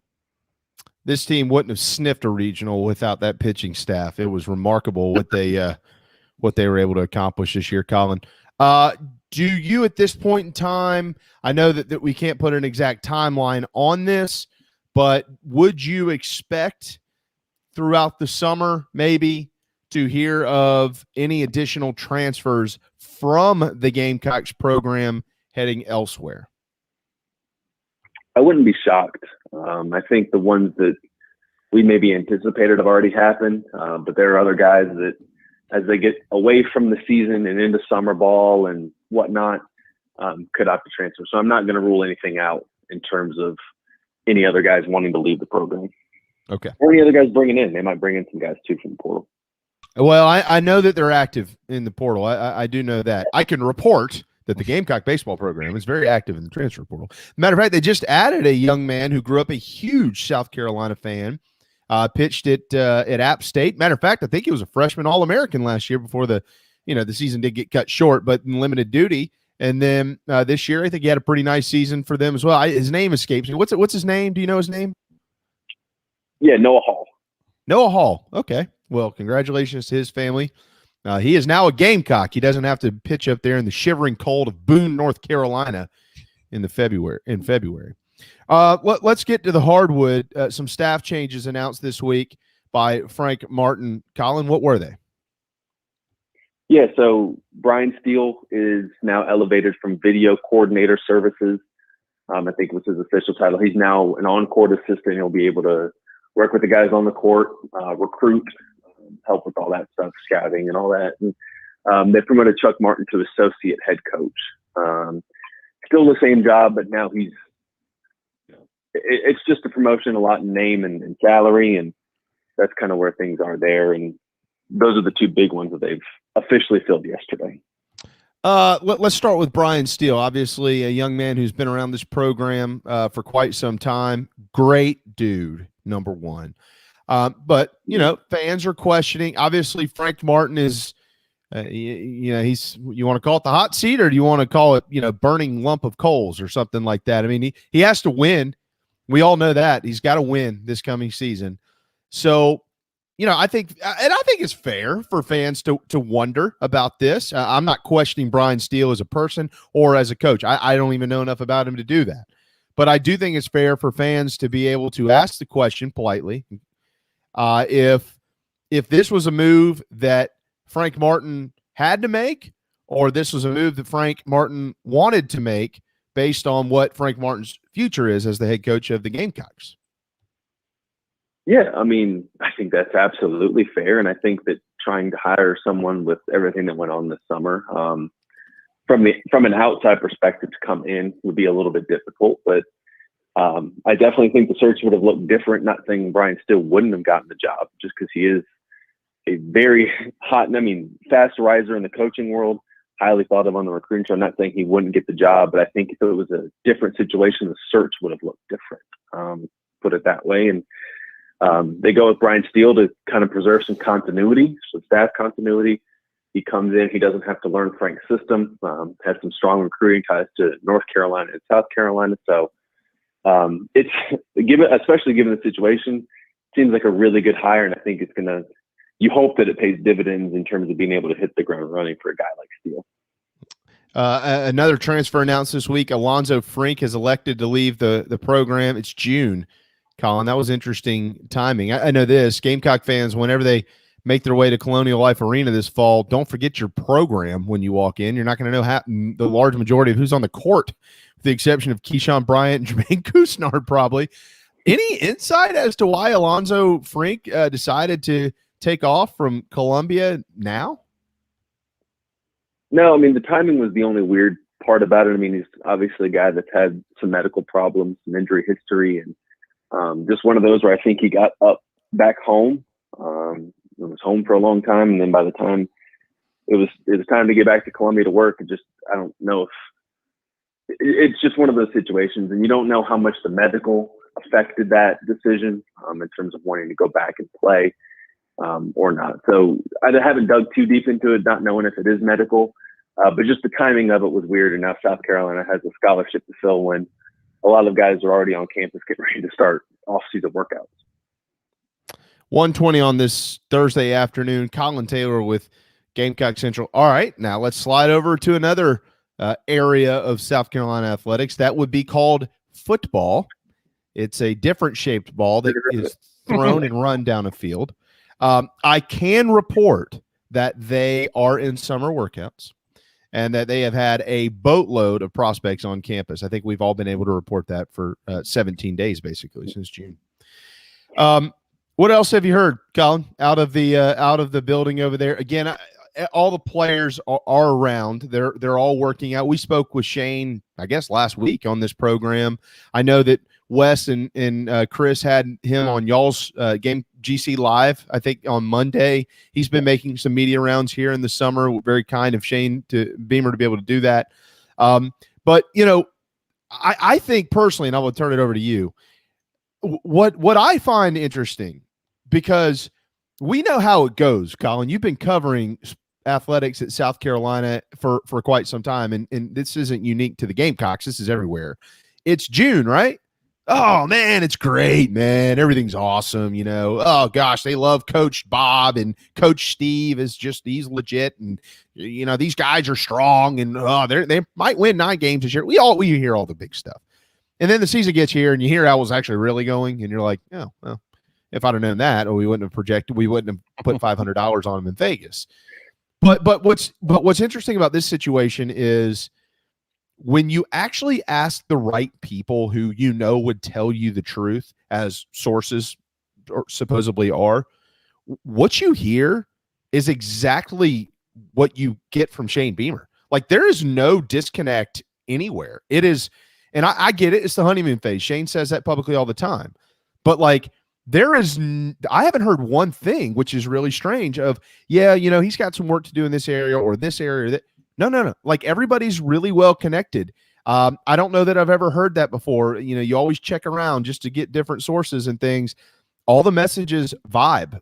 Colin, what do you discover when you ask behind the scenes about Gamecock football and how things are going? Do you have a similar feel? What have some of those responses been on your end?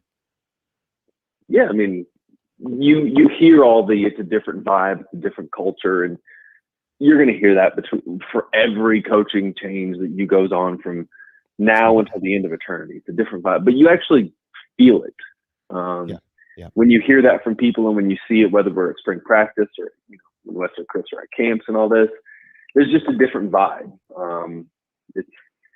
It's hard to explain, but it's not more familial, but it's genuine. A lot of it's genuine, and Shane talked a lot about gratitude, and I think that you're seeing a lot more of that behind the scenes and publicly, about people wanting to be here, people really appreciating the chance to play not only in the SEC but at South Carolina, and that's kind of the vibe that I get. It's the vibe that, like you said, there's not a whole lot of mixed messages, and everyone seems to kind of be pulling on the same rope for the first time in what feels like a long time for South Carolina. You hope that translates to some wins once this thing starts, because like you said, we're in the honeymoon phase. They haven't lost a game yet. They haven't, no one's mismanaged a clock or called the wrong play at the wrong time, or a guy hasn't dropped a ball. Really interested to see if those messages stay the same when those things start to happen. Because it's not going to go perfect this year. I know fans want it to, but I don't think it's going to go perfect. So interested to see what that's going to look like when things do ultimately have to go wrong. Honestly, I can't wait for the first incomplete pass. Oh, geez. Yeah, no. Missed field goal, or Oh yeah, it's gonna. Yeah, it will. Nothing happened in the offseason. There was an incomplete pass. There was no work put in. Zero. And he can't throw it 60 yards on a rope. Get him out of there. Bring back Spurrier. Yeah, the first time Luke Doty misses a receiver down the middle or takes a sack he shouldn't have taken, it'll be it's the backup's the future, and what are we looking for in the 2021 class, and or 2022. It'll be all of it. I know. Everybody. Well, you know how it works. If you have a Twitter account, you're a coach. You're a coach. You're qualified to coach if you have a Twitter page. So congratulations to all those coaches out there. Really, really sharp dudes. They're the same ones, by the way, who criticized Nick Muse for calling them couch coaches. Isn't that funny?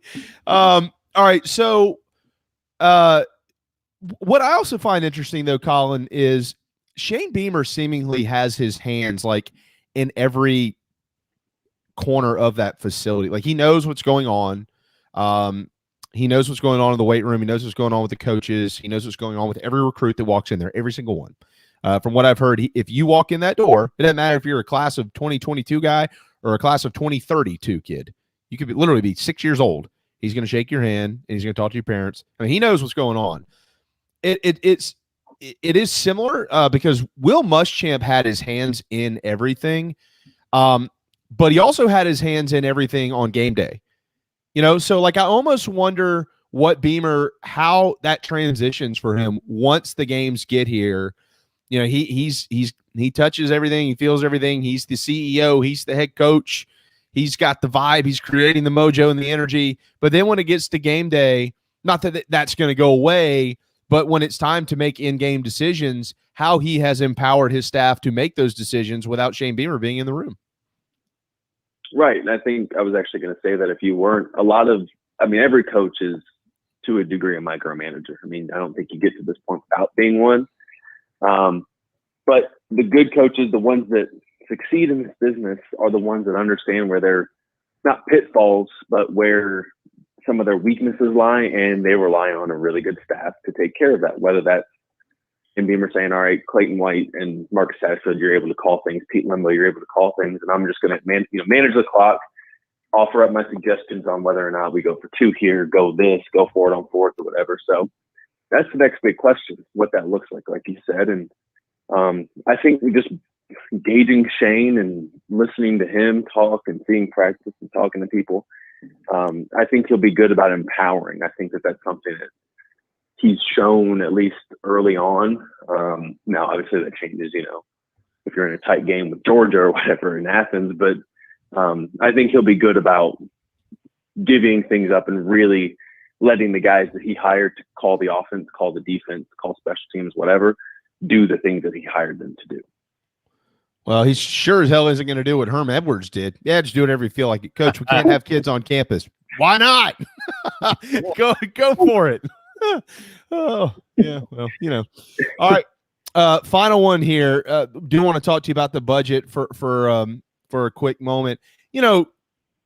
South Carolina is in no different position than the large majority of major programs across the country. I know for those who didn't follow this as closely, Colin, throughout the pandemic, and then they see some of the numbers that they saw, like, wow, oh my gosh, South Carolina, $46 million they're going to lose over the next 2 years. What are we doing? They're taking a $27 million loan from the school. Oh my, that's not unusual. This is happening all across the country.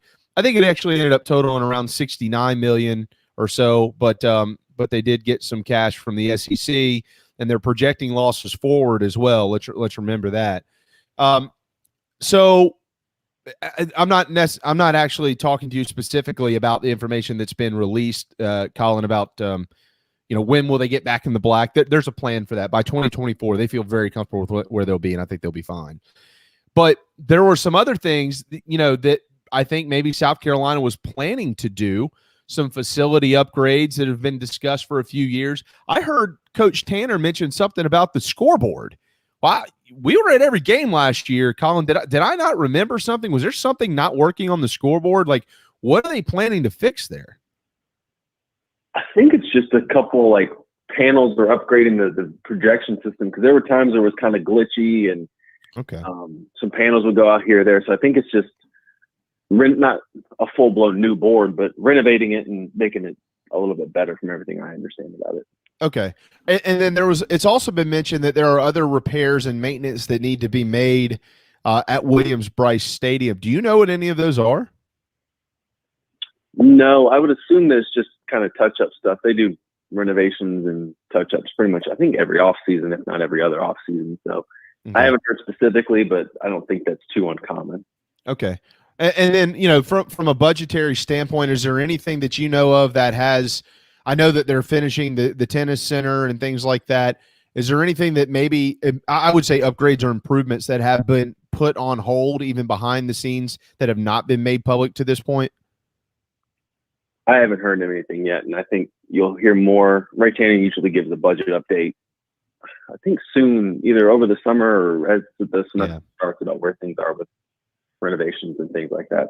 Yeah, generally after fiscal, I believe, right? July 1, somewhere in there? Yeah. Somewhere in the middle of July. Okay. You know what? I was thinking about this just kind of offhand. What do both of y'all think? Like, I think Alabama does it. Gosh, there's a bunch of parks out there that do it. I know Bama's doing it.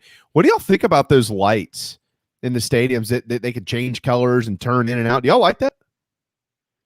Oh, I love it. Yeah. Do you like it, Darren? Yeah. It's all tied to recruiting. Recruits like it. Yep. Right. As you're growing up. Oh, of course. It is. Everything is. It looks cool. It's the new age of doing things. If they're doing it, we're doing it. Let's make the stadium look cool. Whatever happened to the days where, and Colin, you might be a little too young for this. They might have already made the improvements, but I know Darren knows what I'm talking about. Back in my day, when you walked out onto the field like at night for practice, or you had a game in high school baseball and you cut those lights on, if somebody cut them off, guess what? You had about a 30-minute wait for those things to be able to pop back on. Now they turn them off, turn them on, change colors. What? You remember those days, Darren? Wow, absolutely, man. It wasn't that long ago. When I was working for the River Dogs, they were having issues like that. That was 18, 19 years ago. Right? It's just modern technology, and they're better lights that you can put up there now. It's like a light switch. You just flip it on and here we are. It's like a light switch. So, Colin, maybe put that in an opinion piece for you on Gamecock Central. Fans would like to see lights that can change to garnet when they run out of the tunnel. Only garnet. There we go. Yeah. Only install the garnet light bulbs. Is that what That's right. Yeah, with the pulsing going on too. Yeah. Yeah. Oh, yeah, yeah. Strobe lights and garnet strobe lights for the entrance. Or we could get something like the NBA courts do, where you can like project onto the field and have something cool, like a little message or like a video thing happen there too. That's true. Make it happen.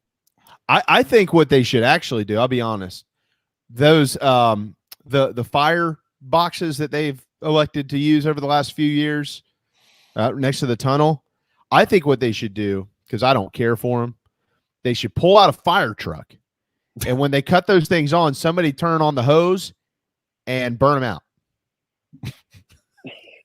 That's an appropriate comment after talking about the budget, because why not? Yeah. Then you have like the marketing thing of like bringing in like someone, they're the celebrity fire truck captain. Yeah, exactly. You can have people bid on it. Yeah, put a little hat on them and bring bring like Steven Garcia back and have him. Perfect. You know, now instead of starting the fires, Steven Garcia gets to put fires out now. See, it comes full circle. I'm telling you. This is a brilliant opinion piece by Colin Taylor coming your way soon. I like it. I really like that idea. I mean, I remember when the first time they launched those, Colin, you remember this. What year was that? Was it 2017? And only one of them worked? Yeah.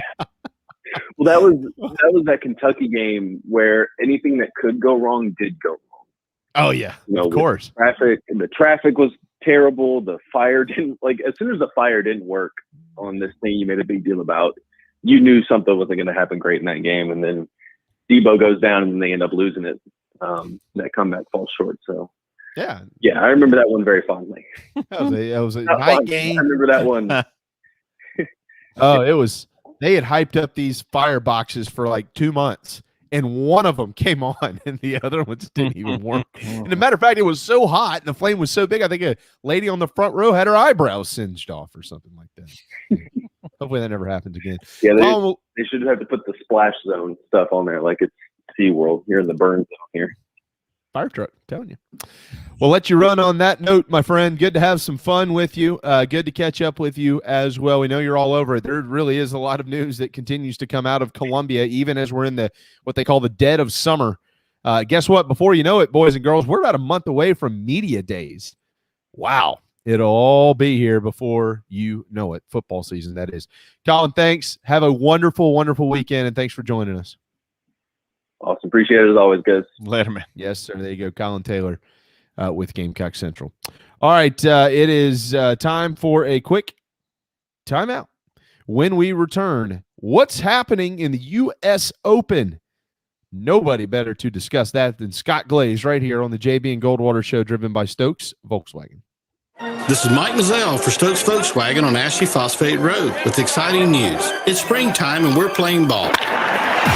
Most dealerships don't have any inventory, but at Stokes Volkswagen we do. So we're playing ball on every new Volkswagen in stock. Every new Volkswagen available with zero down. Qualified buyers can sign and drive with interest-free financing for 60 months. Remember, Stokes Volkswagen on Ashley Phosphate Road is the fastest, easiest way to sell your car and get the most money for your trade. Plus, we'll take any trade in any condition, paid off or not. Is your credit in a slump? Strike two. If you've got $500 down and you make at least $2,000 per month, our lenders can get you approved. So if you want to strike out, that's okay. But if you want to hit a home run and save on a new Volkswagen, come see us today at Stokes Volkswagen on Ashley Phosphate Road or StokesVW.com. $1,666 per month per 1,000 borrowed for 60 months at 0% APR with zero down. Plus tax tag. Includes $499.50 administration fee. Subject to BCI credit approval. Expires month end. Peace and love at Stokes Speed Up.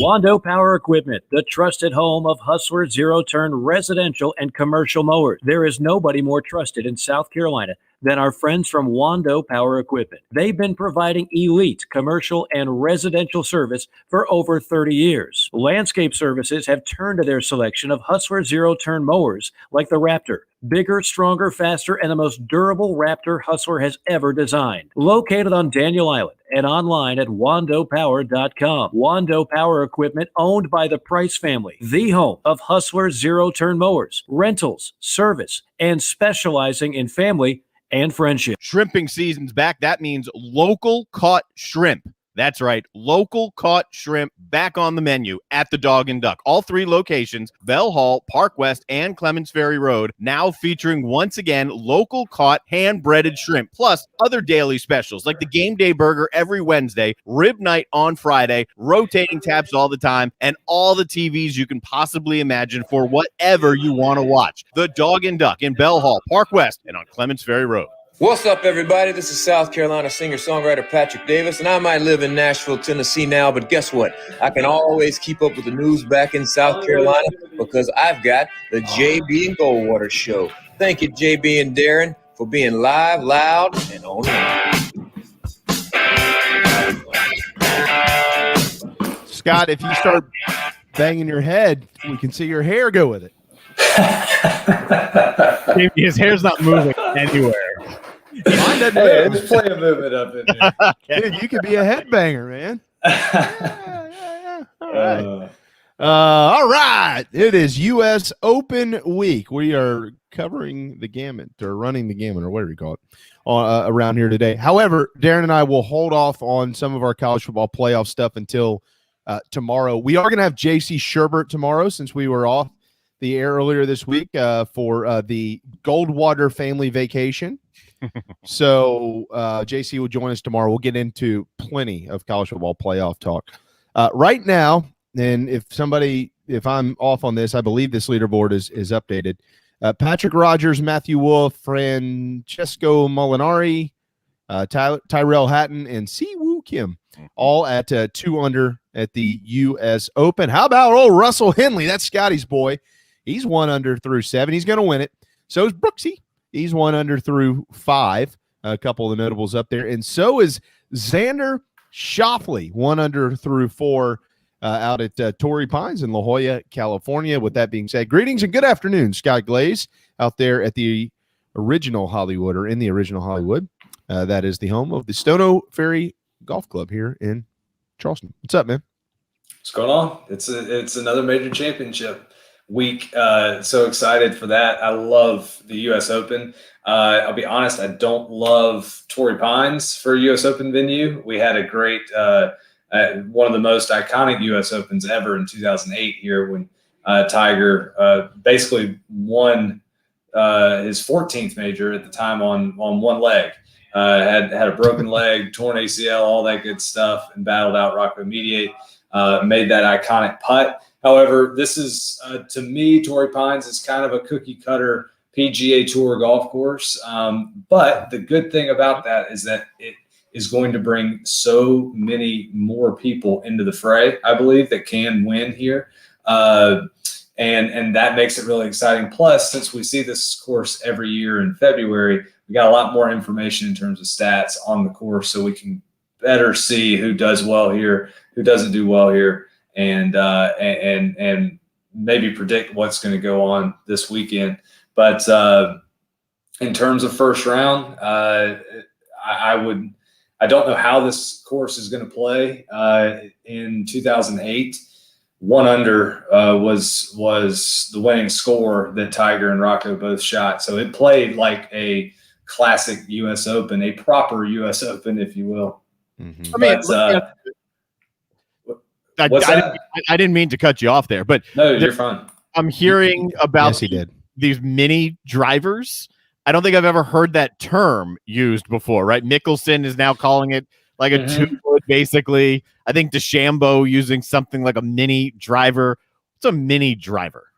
Well, I think it's like a 2-wood. I was just watching a little while ago, and Phil hit his little mini driver into the canyon there on the 13th hole. So not going too well for him, but yeah, I think it's the rough is going to be so thick out there at Torrey Pines, and it's kikuyu grass, and it is sticky and it is thick. And the ball, I don't know if you've seen the videos, the ball will go straight down to the bottom of that. So you want to hit fairways just like you do in any U.S. Open. It's interesting. It's not necessarily vital to hit fairways at Torrey Pines usually during the normal tour stop, but during a U.S. Open, it's going to be vital. So I think these guys on some of the holes with tighter fairways that maybe they're not as confident in their drivers, putting this mini driver, the 2-wood in the bag that they know is going to bring that dispersion in. So think of, almost like the spread of a shotgun, so to speak. That's a lot of these players' drivers. Well, as they go down through the bag, that shot dispersion gets tighter. They know that their misses are going to be a lot less offline. So on the holes where it's tight, they need to pull out something to get it in the fairway. So I think that's what these guys are doing. Guys have been hanging out with Pedro Martinez talking about his sticky balls. 1:43 on this Thursday afternoon. Gotta love West Coast golf because we get to watch it into the evening around here. 6:06 tee time for Rory, for John Rahm, for Dustin Johnson, Justin Rose, Mark Leishman, Patrick Reed. They're all going off right around supper time tonight. Jordan Spieth, Adam Scott, Bubba Watson, Sergio. Those guys go off a shade before 6 at 5:55. We're just kind of giving some start times that are kind of floating around out there. And then, of course, we got to keep an eye on the Brooks Koepkas of the world, the Bryson DeChambeaus of the world. I mean, we know about the rivalry, but I mean, Brooks Koepka almost won the PGA Championship. So, what do you think about Brooksy here at Torrey Pines? How does his game set up for that course? Based on what we saw last time when they were in the Low Country last month, give us an assessment of Koepka and maybe where he stands as this sucker's underway. Well, I think you can't count him out. He's such a big game hunter. He had to miss the U.S. Open at Winged Foot due to his knee injury. So we have not seen him since the 2019 U.S. Open, where he finished second there to Gary Woodland at Pebble Beach. He has finished in the top 2 of the last 3 U.S. Opens that he's played. The only other man to do that is Bobby Jones. So pretty elite company right there. Like I said, didn't see him in 2020, so not really sure how he's going to play at Torrey Pines because I think this golf course is set up very similarly to how Winged Foot was last year. Very tight, very thick rough, premium on keeping the ball in play. The 2 U.S. Opens that Koepka won were at Erin Hills and at Shinnecock. So a little different golf courses, and then Pebble Beach, is its own thing of beauty. So different setup for a golf course for him. His scoring average in the U.S. Open is 70.4, and that's a full stroke better than anybody in the last decade in the U.S. Open. And in the majors, since 2016, he is 82 under par. That's cumulative. That is 59 strokes better than the next best player, who is Dustin Johnson. Mm-hmm. And so really, I think anytime we step into a major championship, it doesn't matter where it is. It doesn't matter how his game has looked. He missed the cut last week at Congaree. I think Koepka's just going to show up and be ready to play. So that's what I expect this week. I fully expect him to be in the mix. A little odd to see. There were some clips that came out that looks like his knee is really bothering him, but man, when he steps inside the ropes, it doesn't seem to bother him at all. And he plays major championship caliber golf 4 times a year. It's 3 things are guaranteed: death, taxes, and Brooks Koepka competing in a major championship. That's for sure. Darren, make sure I'm right about this. Primetime coverage on NBC tonight at 7:00, correct? Yeah, that surprised me when I saw it today. But yeah, the last 3 hours, it's live on linear television, starting already 12:30 until 10 today and tomorrow. And I'm not sure about the weekend times. Love it. Nothing better than a West Coast U.S. Open. I mean, it is the best. Oh yeah, I mean, I will say I did start a new series last night on Apple TV Plus. You should watch it. It's called The Mosquito Coast. Very intriguing. I'm one episode in. Ted Lasso yet on Apple TV? I haven't. I keep everybody keeps saying watch it. I haven't gotten to it, but I am going to. That's on the agenda. Yeah, okay. That's it's there. Good. Back to regular scheduled programming here. Bryson DeChambeau at 5:44 this afternoon. He'll tee off with Tyler Strafacci and Hideki Matsuyama. How about Bryson? You know, obviously he's been in the news for many reasons, including the Brooks Koepka whatever rivalry that is. But what are the chances he can actually go out there and win this thing? I think he's got a great chance to win this week. It is, like I said, very similar setup to Winged Foot. Bryson had 23 approach shots last September, I believe, when the U.S. Open was due to COVID. 23 approach shots out of the rough. And Winged Foot, as we remember, very thick rough, very difficult to play from. He had 23 approaches out of the rough, and he played on those holes. He was even par. That was better than anybody in the field who made the cut. He only hit 41% of the fairways in last year's U.S. Open victory, which is the lowest total ever in a U.S. Open champion. What's eerily similar is that previous record was set by Tiger Woods in 2008 at Torrey Pines for the fewest number of fairways hit by a U.S. Open champion. Bryson broke that last year. I guess it's a good and bad statistic. You want to be hitting fairways. So missing fairways is bad, but you're winning the U.S. Open, so that's good. This course is going to set up so similar. He's going to be able to bomb it pretty much everywhere, and due to his strength and his length, he should be able to manage the golf ball out of this thick rough. And then another important thing with Torrey Pines is that it is either the hardest or the second toughest in terms of putting statistics year in and year out on the PGA Tour. So you have to be a good putter here, make those testy 4 to 8 footers. They're Poana greens. Not everybody can putt Poana greens well. And as long and as strong as Bryson is, he's also very good on the greens. That's why he won at Winged Foot last year. He was sneaky good on the putting surfaces. So I think he is going to be a huge contender this week.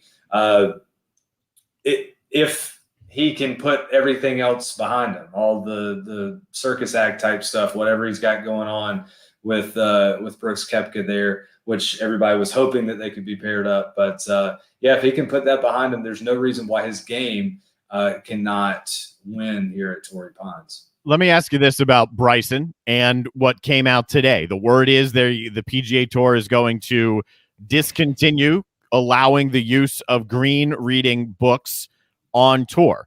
Bryson is notoriously one of the guys who is all math and science geeked out. How will this affect him? How will this affect the tour? and it takes effect, what, next year if this happens? Yes, it was voted by the PGA Tour players to ban the green books, which is quite interesting because it's been a modern phenomenon, these green books and how they've come out, and we've been able to map greens. And I've actually, this is good timing. I have one right here for Stono Ferry. So this is what a greens book looks like.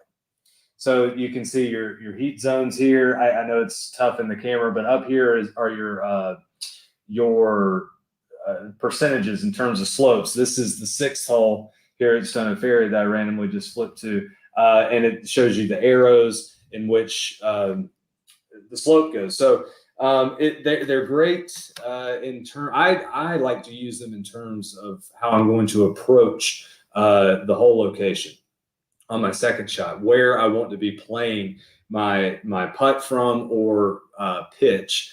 And when they first came out, those diagrams of the greens were much bigger and more detailed. So guys really could read greens by looking at that book while they were on the green. Now, this kind of came about with Bryson DeChambeau using a protractor in his books there. And they made them much smaller, so they're kind of harder to read. And now it sounds like on the PGA Tour, they're going to be discontinued. I think it's totally fine. I have nothing wrong with it. Like I said, I use it mainly on my approach shots and not necessarily on the green. But I think what you do on the golf course Monday, Tuesday, Wednesday, the way you map out a golf course, that way you can make your own notes in your yardage book. So guys shouldn't be reliant on these greens books. But for someone like Bryson DeChambeau, who is so data driven, I think he's going to have to find a new mousetrap.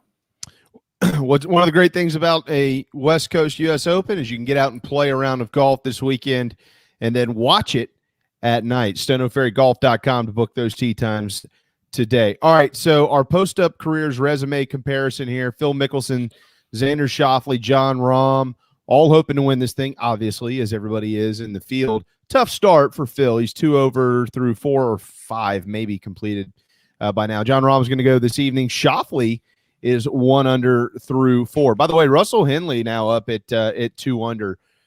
Who is your pick, number one, to win this week? And when you look at those 3 gentlemen, I think there is some buzz around all 3 of them. Obviously, Phil is still riding high from the PGA Championship victory here in the Low Country, but Schauffele, Jon Rahm, maybe some trendy picks out there to win this thing for a couple of different reasons. Who is your pick, and how do you view those 3? Well, it's funny. My pick is within those 3. Nice grab there. But okay. Let's see. So just to kind of go over the 3 of them, Jon Rahm he's the favorite here for a reason.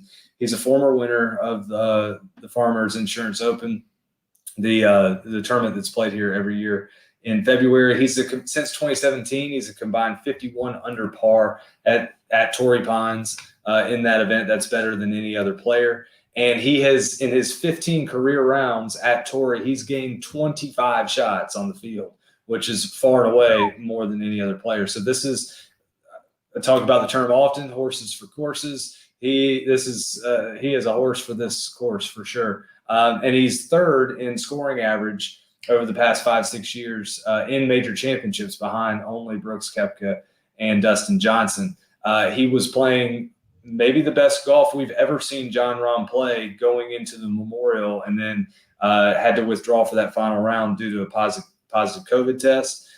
There's certainly a lot of motivation for him to A, finally win a major championship, and B, do it as such a heavy favorite, and then C, coming off of the disappointment at the Memorial. The hardest thing is to manage expectations, though, which kind of then takes me into Xander.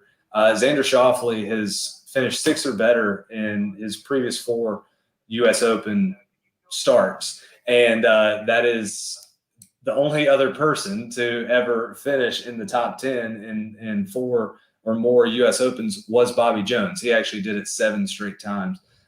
So much like the Brooks stat earlier, elite company.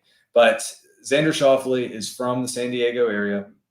He is an elite putter, and he has gained about a stroke and a half putting in U.S. Opens over the last 4 years. And he has had over 7 one-putts per round in U.S. Open, which leads that stat. So putting is always at a premium in the U.S. Open. He is an elite putter. He's from the area. He's really good on these greens. And what I talked about earlier, these are some of the most difficult greens to putt. I think that makes Xander certainly a favorite and a great pick to win. And it's so hard, though, when you want it so badly to go out and perform. We saw Rory McIlroy do that when the Open was in the Open Championship was in Northern Ireland a couple years ago when Shane Lowry won. That was basically Rory's home tournament, and he wanted so badly to go out there and win and put too much pressure on himself and didn't even make the cut. So we could see that out of Xander. Could also see that out of Phil, a native resident of San Diego. He has some stats working against him. The last player to finish in the top 5, 50 or older, was Tom Kite 20 years ago. And there have only been 3 times that a player over the age of 50 has finished in the top 10 since 1990. And Phil himself has not carded, I think, even a top 20 in the U.S. Open since he finished runner-up in 2013 at Marion. So he's not had the same success in U.S. Opens recently. Famously, he is a 6-time runner-up in the U.S. Open. So he has always been a bridesmaid when it comes to completing this career Grand Slam. So there's a lot of pressure on Phil to do it, to ride the wave of that PGA Championship. And we will see how that goes. He's not off to a great start. I think it would be a phenomenal story. But with all that being said and all those stats, my pick is Xander Schauffele. I'm not going on the John Rahm train. I think there's too much expectations that he has to fulfill as basically the betting favorite. I think his world was kind of thrown upside down there for a few days with the COVID-19 test. And I think it's almost going to kind of be a poetic story for Xander to be from San Diego. They did a clip on the Golf Channel earlier this week where he was in the gallery when Tiger made that iconic putt to force the playoff with Rocco Mediate, and how when they announced that Torrey Pines was going to host the 2021 U.S. Open years ago, Xander wasn't a professional golfer yet, and he was sitting on the couch with his dad, and they said, we need to do everything we can to play in this event. And now look at this. They're trying to go win the U.S. Open in 2021. So I think just in terms of the feel-good poetic stuff, I think it's lining up well for Xander. He has been a force in major championships, especially U.S. Opens, and I think he finally breaks through this week. There you go. Somebody's going to win a bunch of money just because of what you said there. I told JB this morning before I made that graphic, I said, here's the 3 because I'm betting you Glaze is going to pick either Rahm or Schauffele. And I was thinking Rahm. You know me well. Who would know? StoneOFerryGolf.com to book your tee times right now. If you don't have one for the weekend and you want one, you better hop on that train because it's going to be a beautiful weekend here in the Low Country, and they fill up rather quickly when it's not raining in the original Hollywood. That is Hollywood, South Carolina, just south of beautiful Charleston, of course. Scott, will let you run on that note, my friend. By the way, just for the heck of it, I'm going to go with Will's Zalatoris. He wins. There you go. Well, hey, that's good too. What I was going to say is don't forget about Zalatoris. And I'll give you it shouldn't be a dark horse, but I think is going to compete this weekend is Tony Finau. He has played Torrey Pines really well. He has been on this stage before in the U.S. Open. He either had the lead or was in second place at Shinnecock a couple years ago. So he's been there, been in the stage, and it's a course that suits him well. So watch out for him too. Perfect. I'm going with Zalatoris still. Forget Finau. Zalatoris wins. Yeah. I'm going Finau. It's National Mascot Day, so that ugly-looking Demon Deacon thing will come, lift him up and give him hugs and stuff like that on Sunday out there in wherever the hell they are, California. All right, man. Thank you so much. Great report. I just cannot wait to sit on the couch and watch US Open tonight. This is going to be a blast for the next 4 nights. And college baseball. Oh, wow. It's a 2 TV weekend, Darren. Yeah. Who'd have thunk it? In June. Wow. This is great. See you, Scotty. Love it. See you guys. Happy early Father's Day as well. Another great US Open tradition. So have a great weekend. Yes, sir. Yes, sir. Thank you. Thank you. All right. We are out of time. 2 hours in the books. Time to move on. But guess what? We'll be back tomorrow at noon. Casey Sherbert's going to join us tomorrow. We do have Rafael Esparza from Vegas. How about some College World Series US Open betting odds? How about that? Is that cool or what? Cool to me. We'll get into the playoff stuff tomorrow as well. There's a bunch of stuff I didn't get into today. Some bowl game. Jimmy Kimmel is being a bowl game is being named after Jimmy Kimmel. So what are some other names that should be associated with bowl games? Think about that. Ours. JB and Goldwater. Oh, it's a good idea. Yeah, we'll buy one. Thanks to Scott Glaze, Cory McCartney, and Colin Taylor, and to Darren Goldwater, and all of you. Have a thirsty and terrific Thursday afternoon. We'll see you back here at noon tomorrow. JB and Goldwater Show, driven by Stokes Volkswagen.